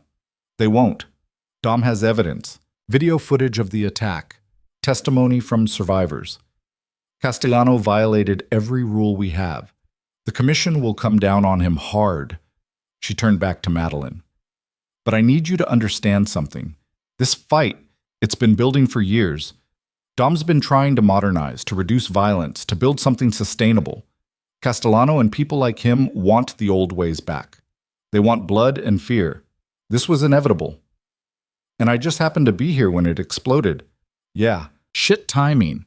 Sophia's mouth quirked in something that might have been a smile if the situation weren't so grim. But you're here, you're safe, and Dom will make sure you stay that way. After Sophia left, Madeline lay on the bed staring at the ceiling. Her mind wouldn't stop spinning. 3 men dead, a baby growing inside her, a choice between impossible options. She must have fallen asleep eventually because she woke to darkness and Elena gently shaking her shoulder. Ms. Cross, I'm sorry to wake you, but there's a phone call. It's urgent. Madeline sat up, disoriented. What time is it? 3 a.m. The call is from Billings General Hospital. They say it's about a friend of yours. Fear spiked through her. What friend? I don't have... But then she remembered. Sarah, her best friend from high school. They'd lost touch over the years, but Sarah had reached out a few months ago, trying to reconnect. Madeline had been too wrapped up in her own drama to respond properly. She took the phone from Elena with shaking hands. Hello? Is this Madeline Cross? A woman's voice, professional but tired. Yes. What's going on? I'm calling from Billings General. You're listed as the emergency contact for Sarah Mitchell. She was brought in 2 hours ago. She's asking for you. Brought in for what? What happened? I can't give details over the phone, but she's stable and she's asking for you specifically. Can you come? Madeline looked at Elena at the darkened window. Yes, I'll be there as soon as I can. She ended the call and stood, already moving toward her closet. I need to get to the hospital. Sarah's hurt. She needs me. I'll drive you, Elena said. Give me 5 minutes to get the car ready and inform Mr. Moretti. No, I mean yes to the car, but don't wake Dominic. He's had a long enough day. But when they got downstairs, Dominic was already there, dressed and clearly awake. He looked at Madeline, then at Elena. The hospital? He asked. My friend Sarah. They said she's asking for me. I'm coming with you. You don't have to... I'm coming with you, he repeated, his tone leaving no room for argument. If someone's in the hospital asking for you at 3 a.m, I want to know why. The drive to Billings took 40 minutes. Elena drove while Dominic sat in the passenger seat, his phone pressed to his ear, speaking in low tones to someone on the other end. Madeline caught fragments. Check it out. Let me know what you find. Be discreet. When they pulled up to the hospital, Dominic ended his call and turned to look at her. What do you know about this friend? Not much. We were close in high school. She got married, moved to Billings. We lost touch. Madeline's stomach was tight with worry. Why? Because timing's suspicious. The same night we get attacked, your friend ends up in the hospital asking for you. You think this is connected? I think I don't believe in coincidences. They walked into the emergency room together, Madeline, Dominic, and Elena. The nurse at the desk directed them to the 3rd floor, room 312. Sarah was in the bed, her face bruised, her arm in a sling. When she saw Madeline, she started crying. Maddie, oh, thank God you came. Madeline rushed to the bedside, taking Sarah's good hand. What happened? Who did this to you? These men, they came to my apartment, asked about you, where you were staying, who you were with. I told them I didn't know, that we hadn't talked in months, but they didn't believe me. Sarah's voice shook. They hit me, kept asking questions, said I needed to get you a message. Ice flooded Madeline's veins. What message? That you're in danger, that the people you're staying with are dangerous, that you need to get away from them before it's too late. Behind her, Dominic swore quietly. Who were they? he asked, moving closer to the bed. Did they give names? Sarah looked at him nervously. Who are you? Someone who needs to know who did this. They didn't give names, but one of them, the one who hit me, he said to tell Madeline that Castellano sends his regards. The room went very quiet. Madeline felt Dominic's hand on her shoulder, steadying. Sarah, I'm sorry this happened to you. I'm sorry you got dragged into this, but you did the right thing calling Madeline. They said they'd come back. Said if Madeline doesn't leave, they'll make sure everyone she cares about pays the price. Sarah looked at Madeline with frightened eyes. I don't know what you're involved in, Maddie, but you need to run. Get as far away from these people as you can. Madeline wanted to tell her it wasn't that simple, that running didn't solve anything. But looking at Sarah's bruised face, at the fear in her eyes, she couldn't find the words. I'll take care of it, she said instead. I'm so sorry, Sarah. I never meant for you to get hurt. I know. Just be careful, please. In the hallway outside Sarah's room, Dominic was already on his phone again. I need eyes on Sarah Mitchell. 24-hour security. Discreet but effective. And I want to know every person who's been in or near her apartment in the last week. He ended the call and looked at Madeline. Castellano's escalating, going after people connected to you to draw you out, to make you leave. It's working. Sarah could have been killed because of me. Sarah was attacked because Castellano's a coward who targets civilians when he can't win a straight fight. Dominic's voice was hard. This isn't on you. It feels like it is. I know, but it's not.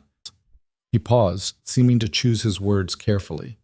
This is exactly what I was afraid of. Castellano knows I care about protecting you. Knows I won't let harm come to you, so he's trying to use that against me. Make you the weakness he can exploit. Then maybe I should leave.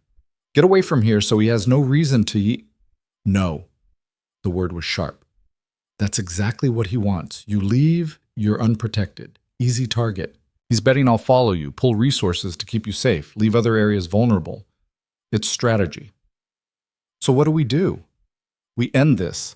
Tomorrow at the commission hearing, I present the evidence, they rule against him, and he's removed from power. Without his position, he's just another thug. His men will scatter, his territory will be redistributed. The threat ends.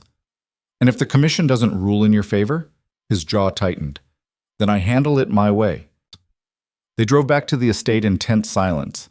Dawn was breaking by the time they pulled through the gates, the snow-covered grounds turning pink with early light. Madeline went straight to her room, but didn't sleep. She sat by the window, watching the sun rise, thinking about Sarah's bruised face and frightened eyes. About the men who died yesterday. About the baby growing inside her who deserved better than this constant fear. Around 8, there was a soft knock. Come in. Sophia entered carrying a tray with coffee, tea for Madeline, and pastries. Heard you had a rough night. That's one way to put it. Sophia set the tray down and settled into the chair across from her. Dom told me about your friend. That's heavy. I'm sorry. She got hurt because of me. Because I'm here. She got hurt because Castellano's an asshole who thinks hurting women makes him powerful. Sophia handed her a cup of tea. This ends today. One way or another, after the commission hearing, this ends. You sound sure. I am sure. I've seen the evidence Dom's presenting. It's airtight. Castellano violated treaty terms, attacked our territory, killed our people, and went after a civilian. The commission has to rule against him. They have no choice. And if they don't? Sophia's smile was cold. Then Dom will remind everyone why you don't cross him already. The commission hearing was scheduled for 2 that afternoon. Dominic left at noon, dressed in a suit that probably cost more than Madeline's car used to, his expression set and serious. Stay in the house, he told her before he left. Lena and the security team know not to let anyone in or out without my clearance. How long will you be gone? As long as it takes. Could be a few hours, could be all night. The commission doesn't rush these things. He paused, his hand on the door. Whatever happens, you're safe here. I made sure of that. After he left, Madeline tried to distract herself with work. Sophia had sent 3 new contracts, all urgent. She focused on translating a technical manual about industrial pumps, losing herself in the mechanical language, the precise terminology. But her mind kept drifting. To Sarah in the hospital, to the men who died yesterday, to Dominic sitting in front of some commission, arguing for his life and his territory. Around 6, her phone buzzed. Sophia. Hearing's still going. Dom says it's close. They're reviewing surveillance footage now. Madeline. What does close mean? Sophia. Means some commission members are arguing Castellano was within his rights to retaliate for perceived slights. Dom's countering with evidence it was unprovoked aggression. Madeline. This is insane. Sophia. Welcome to the family business. The hours crawled by. 7 o'clock. 8. 9. Still no word. Madeline was in the library pretending to read when Elena came in looking worried. There's a situation, she said quietly. Nothing dangerous, but I need you to come with me. Now. What kind of situation? A car just pulled up to the gate. Driver says she's your mother. Madeline's blood went cold. That's impossible. My mother and I haven't spoken in 3 years. She says it's urgent, that she needs to see you. Security won't let her through without your permission. This was wrong, all wrong. Her mother wouldn't just show up, wouldn't track her down, unless someone told her where to look. It's a trap, Madeline said, standing. It has to be. Castellano sent her. Or it's actually your mother and she's genuinely concerned. Elena's tone was gentle. Either way, we need to know. I've got 2 men heading down to verify her identity. If it's really her, do you want to see her? Did she? After 3 years of silence? After all the harsh words and burned bridges? Before Madeline could answer, the lights went out. Complete darkness.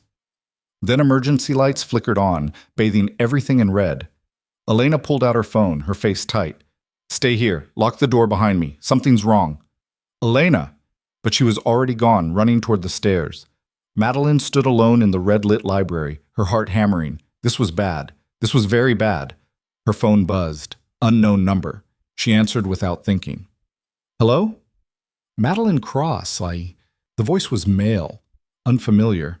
You should have left when you had the chance. Then the line went dead. And outside, she heard the first explosion. The explosion rocked the entire house. Madeline grabbed the desk to keep from falling as books tumbled from the shelves around her. The red emergency lights flickered, steadied, then went out completely. Darkness swallowed everything. She fumbled for her phone, using its dim light to navigate toward the door. Her hands were shaking so badly it took 3 tries to grip the handle. In the hallway, smoke was already creeping up from below, acrid and thick. Elena, she called out, but her voice was lost in the chaos of alarms blaring and men shouting. Footsteps pounded up the stairs. She pressed herself against the wall as figures rushed past. Security, she thought, hoped. In the strobe of gunfire from below, she caught glimpses of their faces. Some she recognized, some she didn't. A hand closed around her arm, and she nearly screamed. It's me! Elena's voice, urgent. We need to get you to the bunker. What's happening? Castellano. He hit us while Dom was at the hearing. Cut the power. Breached the perimeter. They're in the house. Elena was pulling her toward the bunker entrance, moving fast. The main force is holding them in the foyer, but another explosion, closer this time.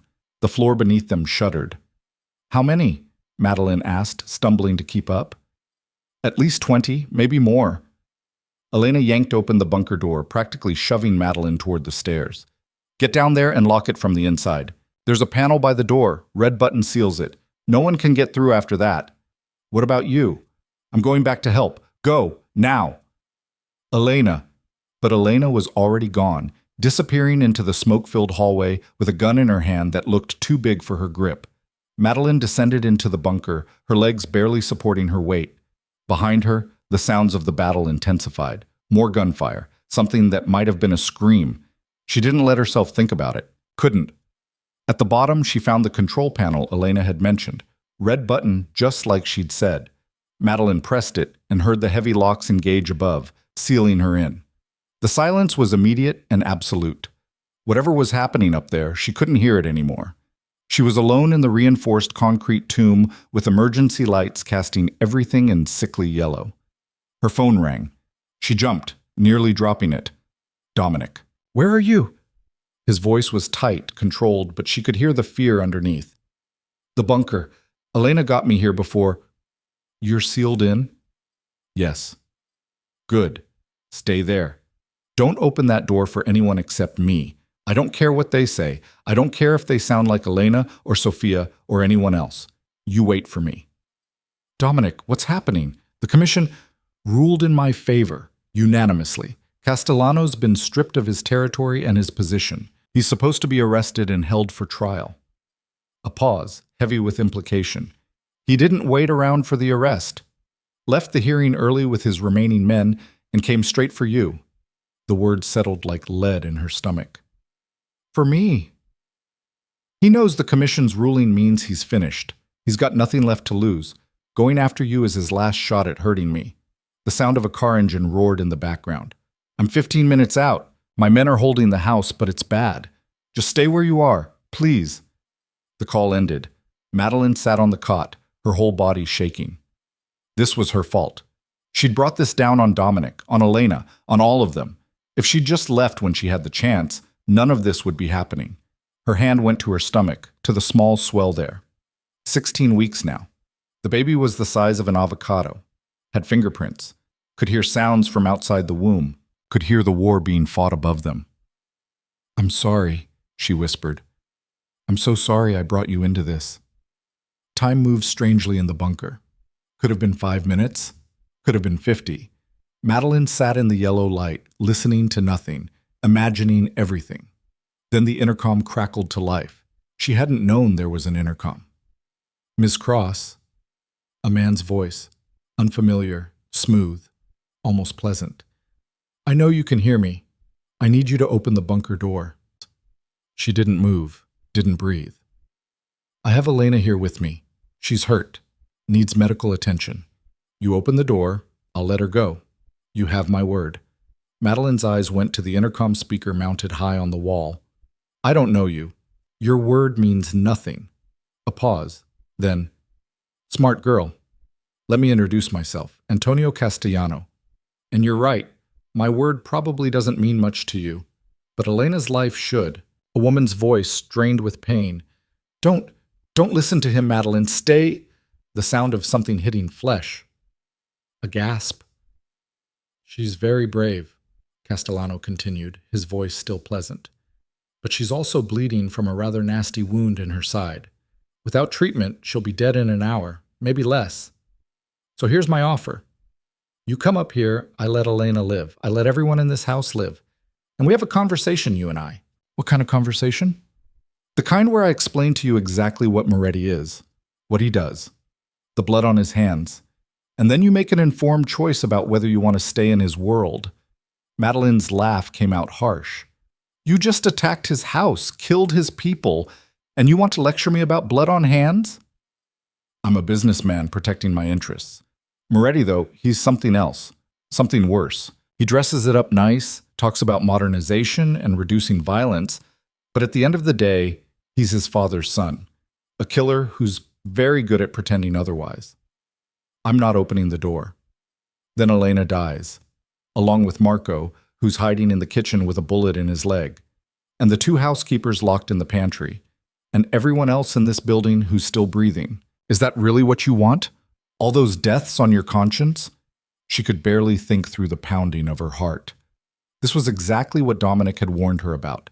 A manipulation. Castellano trying to use her compassion against her. But what if he was telling the truth? What if Elena really was dying up there? How do I know Elena's even alive? She asked. Shuffling sounds. Then Elena's voice again, closer to the intercom. Madeline, don't. He'll kill you the second you... A grunt of pain. Satisfied? Castellano asked. You have 2 minutes to decide. After that, I start executing hostages, starting with Elena. The intercom clicked off. Madeline stared at the sealed door. 2 minutes, 120 seconds to make a choice that would determine who lived and who died. Her phone buzzed. Dominic, 10 minutes out, do not open that door. She typed back, he has Elena. He's going to kill her. He's going to kill you. That's what this is. Stay where you are. But she could hear Elena's voice in her head, the pain in it, the fear. Madeline stood and moved to the control panel. Her hand hovered over the red button. Every instinct screamed at her not to do this, that opening the door meant death, that Dominic was right. But she thought about Elena, who'd helped her, protected her, treated her like family. About Marco, who made her soup when she was sick. About the housekeepers whose names she'd never learned but who smiled at her in the hallways. She couldn't let them die. Not for her. She pressed the button. The locks disengaged with a heavy clunk. The door swung open and 3 men were waiting. They grabbed her before she could change her mind, hauling her up the stairs. She tried to fight, but it was useless. They were too strong, too many. They emerged into chaos. The house was destroyed. Walls pocked with bullet holes, furniture overturned, blood smeared across the marble floor. Bodies. She tried not to look at the bodies. Castellano stood in the center of the foyer, older than she'd expected. Maybe 60, with silver hair and a suit that had probably been expensive before it got spattered with blood. He smiled when he saw her. There she is. The woman worth going to war over. He gestured to one of his men. Bring Elena. They dragged Elena forward. She was conscious, but barely, her shirt soaked with blood, her face pale. When she saw Madeline, her expression crumpled. I told you to stay. I couldn't let you die. How touching. Castellano nodded, and his man released Elena. She collapsed to the floor, gasping. There, as promised, she lives. Now you and I are going to have that conversation. I came up here. Let the others go. In time. First, I need you to understand something about Dominic Moretti. Castellano moved closer, and Madeline forced herself not to step back. You think he saved you out of kindness, that he's protecting you out of some noble impulse. But the truth is, your leverage, insurance, a pregnant woman with nowhere else to go makes for excellent collateral. That's not true. Isn't it? Why else would he keep you here? Why else would he give you work, give you safety, give you a place in his home? Not out of charity. Men like Moretti don't do charity. They make investments. You don't know him. I know his father, know what that man was capable of. And I've watched Dominic for 15 years. Watched him consolidate power, eliminate rivals, build an empire on the backs of desperate people who had nowhere else to turn. Castellano's smile was cold. You're not special, Miss Cross. You're useful. The moment you stop being useful, he'll discard you like garbage. Then why do you care? If I'm just leverage, just collateral, why go to all this trouble? Because watching him lose something he values will hurt worse than any bullet I could put in him. Castellano pulled a gun from his waistband. And because the commission may have stripped my position, but they can't strip my pride. They can't make me bow to a man half my age who thinks he can change the rules we all live by. The gun came up, pointing at Madeline's chest. This was it. This was how she died. Not in a car crash, not in a blizzard, but in the foyer of a mansion, shot by a man whose war she'd never wanted any part of. She closed her eyes. The gunshot was deafening, but there was no pain. She opened her eyes to see Castellano stumbling backward, blood blooming across his shoulder. Behind her, in the doorway, stood Dominic with a smoking gun and murder in his eyes. Get away from her! What happened next was fast and brutal, and nothing like the movies. Castellano's men opened fire. Dominic's men poured in through every entrance. The foyer became a war zone, and Madeline was in the middle of it. Someone tackled her to the ground, one of Dominic's men shielding her with his body. Bullets tore through the air above them. Glass shattered. Men screamed. Through it all, she watched Dominic, watched him move through the chaos like he'd been born for it. Every shot calculated, every movement precise. This wasn't the careful businessman who'd saved her from the snow. This was someone else entirely, someone dangerous, someone lethal. The gunfire stopped as abruptly as it started. In the ringing silence, Madeline heard groaning, labored breathing, the crackle of something burning somewhere deeper in the house. The man shielding her stood, helped her to her feet. She looked around at the carnage. Castellano's men were down, dead or dying. Dominic's men were securing the area, checking bodies, calling for medical assistance. And Dominic was standing over Castellano, his gun pointed at the older man's head. Dominic. Madeline's voice came out hoarse. Don't. He didn't look at her. His eyes were locked on Castellano, who was clutching his shoulder, blood seeping through his fingers. Give me one reason, Dominic said quietly, why I shouldn't end this right now. Because the commission, Castellano started. The commission gave me the authority to protect my territory by any means necessary. You attacked my home, killed my people, threatened a civilian under my protection. That gives me every legal right under our laws to execute you where you sit. Then do it. Castellano's smile was bloody. Prove me right. Prove you're your father's son. The gun didn't waver. Madeline could see Dominic's finger on the trigger, the tension in his shoulders. He wanted to pull it. Every line of his body screamed for it. Dominic! She moved closer, stepping around bodies, around blood. Please, don't let him make you into what he says you are. You think I'm not already that? He finally looked at her, and the expression in his eyes made her heart ache. You think I got here, built this, survived this long without becoming exactly what he says? I think you've done what you had to do. But this? Executing a man who's already beaten, that's not necessity. That's revenge. Maybe revenge is what's necessary. And maybe it's what destroys you. She was close enough to touch him now, close enough to see the war raging behind his eyes. You told me you were trying to build something better, something that didn't require violence. Prove it. Right now. Prove it. The silence stretched. Dominic's hand shook slightly. Then slowly, he lowered the gun. Get him out of here, he said to his men. Take him to the commission. Let them deal with him. They dragged Castellano away, still bleeding, still smiling that awful smile. As soon as they were gone, Dominic turned to Madeline. Are you hurt? No, but Elena, medical team's already working on her. She'll live.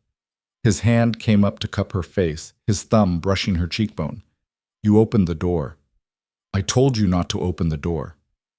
He was going to kill her. He was going to kill you. That was always the plan. Elena would have understood, would have rather died than let you... He stopped, shook his head. We're not doing this now. You need to be checked out. The baby needs to be checked out. Come on. Dr. Reeves had set up a triage station in what used to be the dining room. She checked Madeline quickly, efficiently, her hands gentle but thorough. The ultrasound machine appeared from somewhere, and Madeline found herself lying on a makeshift examination table while Dr. Reeves pressed the wand against her stomach. The heartbeat filled the room, strong, steady, alive. Everything looks good, Dr. Reeves said, and the relief in her voice suggested she'd been more worried than she let on. No signs of distress. Baby's doing fine. Madeline started crying then. Couldn't help it. Great, gulping sobs of relief and terror and exhaustion. Someone, Sophia, she realized, pulled her into a hug and held on while she fell apart. It's over, Sophia whispered. It's done. Castellano's finished. But it didn't feel over. It felt like standing in ruins, surveying the damage, knowing that rebuilding would take more strength than she had left. Over the next few hours, the chaos slowly organized itself into something resembling order. The bodies were removed. The wounded were treated. The police came. Cops who clearly had some arrangement with Dominic because they took statements and left without making any arrests. By the time the sun came up, the house was quiet again. Damaged but standing. Madeline found Dominic in his office, staring at his computer screen without really seeing it. She knocked softly on the doorframe. Can I come in? He looked up, and the exhaustion on his face made him look years older. Yeah.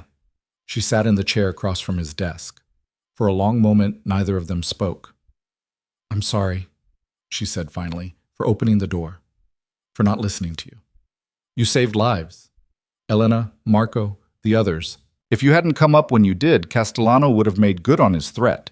He leaned back in his chair. But you also could have died, and I... His voice cracked slightly. I can't lose you, either of you. We're not going anywhere. You should. You should take the money I offered, go somewhere far from here, start over, build a life that doesn't involve bunkers and gunfights and... Stop. She leaned forward. I'm not leaving. I thought about it. During those hours in the bunker, I thought about everything. And you know what I realized?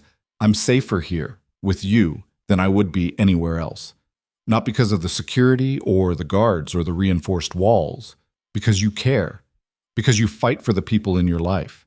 Because you could have killed Castellano, but you didn't. Because when it mattered, you chose to be better. I chose not to be my father. Same thing. He stood, moved around the desk, and pulled her to her feet. His hands framed her face, gentle, despite the blood still on his knuckles. I can't promise you normal. Can't promise you safe, not completely. This world, my world, it's always going to have risks. I know. But I can promise you that I will do everything in my power to protect you and that baby. That I will never lie to you about what I am or what I do. And that if you choose to stay, if you choose to build a life here, I will spend every day trying to be worthy of that choice. Madeline reached up, covering his hands with hers. Then I choose to stay. He kissed her then, and it felt like sealing a promise. Like stepping off a cliff and trusting there would be something to catch her. When they finally pulled apart, Sophia was standing in the doorway with a knowing smile. Hate to interrupt, but the commission's on the phone. They want a full report, and Elena's awake, asking for Madeline. She looked between them. Also, I'm calling it now. You two are going to be insufferable together. The commission hearing that followed Castellano's arrest was anticlimactic compared to everything else. The evidence was overwhelming. The attack on Dominic's home, the targeting of civilians, the violation of treaty terms. Castellano was stripped of all remaining assets and exiled from the territory. His men were given a choice: pledge to new leadership or leave. Most pledged. The rebuilding took 3 months. The house was repaired, security upgraded, new protocols established. Dominic used the opportunity to restructure his entire operation, cutting ties with the more violent elements, focusing on legitimate business ventures. It'll take years to fully transition, he told Madeline one evening as they reviewed contracts in the library. Maybe decades, but we're moving in the right direction. We, she noted. We. He looked at her over his reading glasses. You're part of this now, whether you want to be or not. She was 5 months pregnant by then, her belly round and obvious. The baby kicked constantly, especially when she was trying to sleep. Dr. Chen, the OB that Dominic had found, who came to the house twice a week, said everything looked perfect. Madeline had taken a larger role in Sophia's company, managing not just translation, but client relations and contract negotiations. She was good at it, better than she'd expected. Turned out years of managing difficult customers at the diner had prepared her well for managing difficult business executives. Elena had recovered fully, though she moved a bit slower now. She'd appointed herself the baby's honorary grandmother and had already started knitting blankets and booties in soft pastels. You don't even know if it's a girl or boy, Madeline protested when Elena presented her with the 5th pink blanket. It's a girl, I can tell.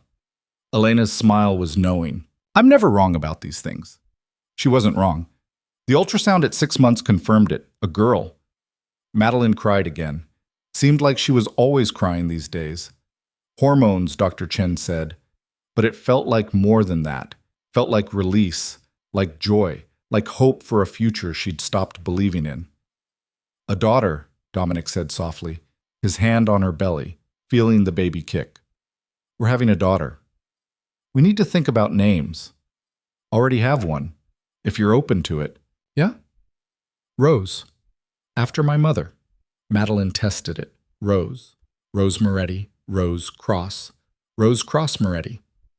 Rose, she said. I like it. The labor came 3 weeks early, fast and brutal. Madeline woke at 2 a.m. with contractions already 5 minutes apart. By the time they got her to the hospital in Billings, Dr. Chen insisted on a hospital for the delivery. She was at 6 centimeters and screaming through each contraction. Dominic stayed with her the whole time, holding her hand, letting her curse him, telling her she was doing great even when she called him a liar. Rose arrived at 6:47 a.m., screaming her fury at the world, pink and perfect and utterly terrifying. She's so small, Madeline whispered, holding her daughter for the first time. How is something this small even real? She's perfect. Dominic's voice was thick with emotion. You're both perfect. They weren't perfect. Rose cried constantly for the first 3 weeks. Madeline was exhausted and overwhelmed and had no idea what she was doing. Dominic tried to help, but he was equally clueless. Elena saved them. She moved into the house full-time, taking night shifts when Madeline was too tired to function, teaching them how to swaddle and burp and decode different cries. You'll figure it out, she assured them. All parents do eventually. Slowly, they found their rhythm. Madeline learned to function on 3 hours of sleep. Dominic learned to change diapers without gagging. Rose learned that nighttime was for sleeping, mostly. Sophia was the favorite aunt, showing up with ridiculous gifts: a tiny leather jacket, a onesie that said "Future CEO," a mobile made of little designer handbags. "You're going to spoil her," Madeline protested. "That's literally my job as the aunt." Sophia held Rose, who'd fallen asleep on her shoulder. "Besides, she's going to run this whole operation someday. Might as well get her used to the finer things." 6 months became a year. Rose's first birthday was celebrated with entirely too much fanfare. A party with 50 guests, a cake the size of a small car, enough presents to fill a room. Madeline watched from the sidelines, holding a glass of sparkling cider, marveling at how different her life looked from where she'd started. A year and a half ago, she'd been driving into a blizzard with nothing but a car full of garbage bags and a pregnancy test in her pocket. Now she was standing in a restored mansion, surrounded by people who'd become family, watching her daughter demolish a cupcake with single-minded determination. Dominic appeared beside her, slipping an arm around her waist. "What are you thinking about?" "How far we've come. How different everything is." "Regret any of it?" She looked at Rose, at Sophia trying to clean frosting off the birthday girl's face, at Elena laughing with Marco in the corner, looked at Dominic, at the life they'd built together from nothing but desperation and chance. "Not for a second," he kissed her temple. "Good, because I have something for you." He pulled a small box from his pocket, not a ring box, something else. Inside was a key. "What's this?" "The house is in both our names now, legally, officially. You're not a guest anymore. You're home." The tears came again. Happy ones this time. "I love you," she said, and meant it with everything she had. "I love you too, both of you." He pulled her closer. "My girls."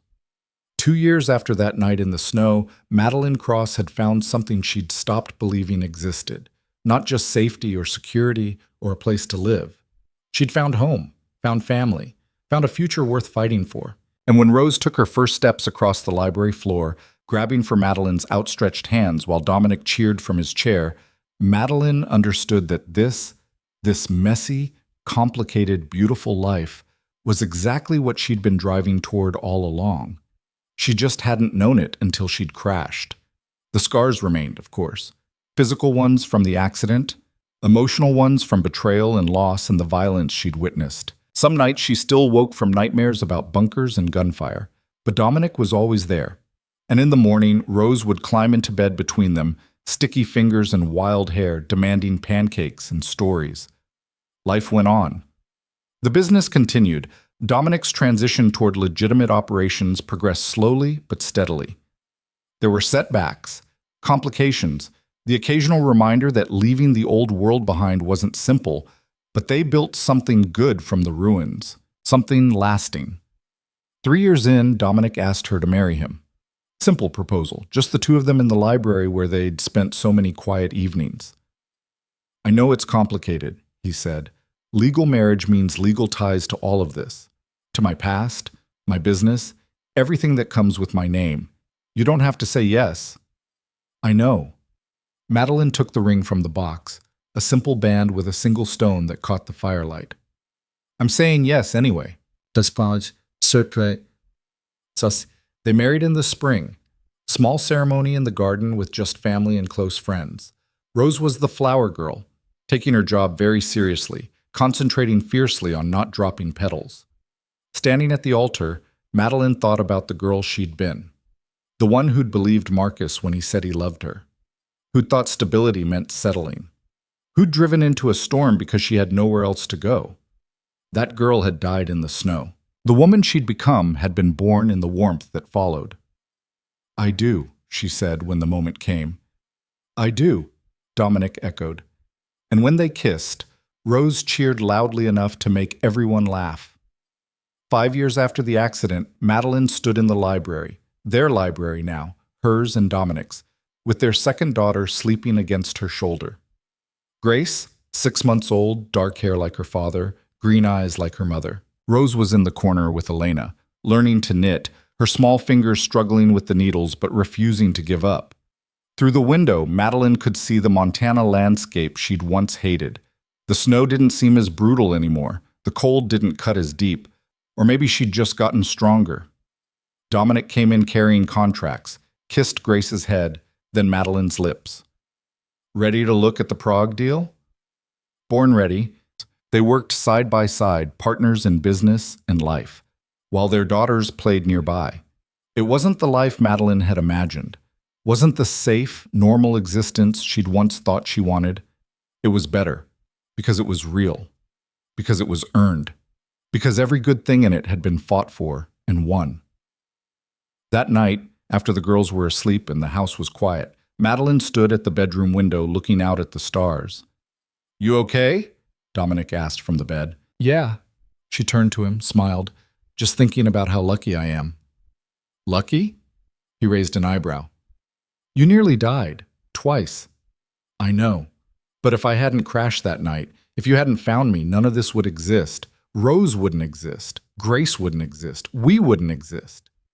"So you're saying car crashes and hypothermia are romantic?" "I'm saying sometimes the worst things lead to the best things." She climbed into bed beside him. "I'm saying I'd do it all again, every terrifying second, because it brought me here." He pulled her close, his hand resting on her hip. "No more car crashes, though. My heart can't take it. Deal." Outside, snow began to fall. Soft and quiet, and nothing like the storm that had changed everything. Madeline closed her eyes and let herself drift, safe and warm and home at last. The girl who'd lost everything in one night had found everything worth having in the wreckage. And that, she thought, as sleep pulled her under, was a pretty good ending after all.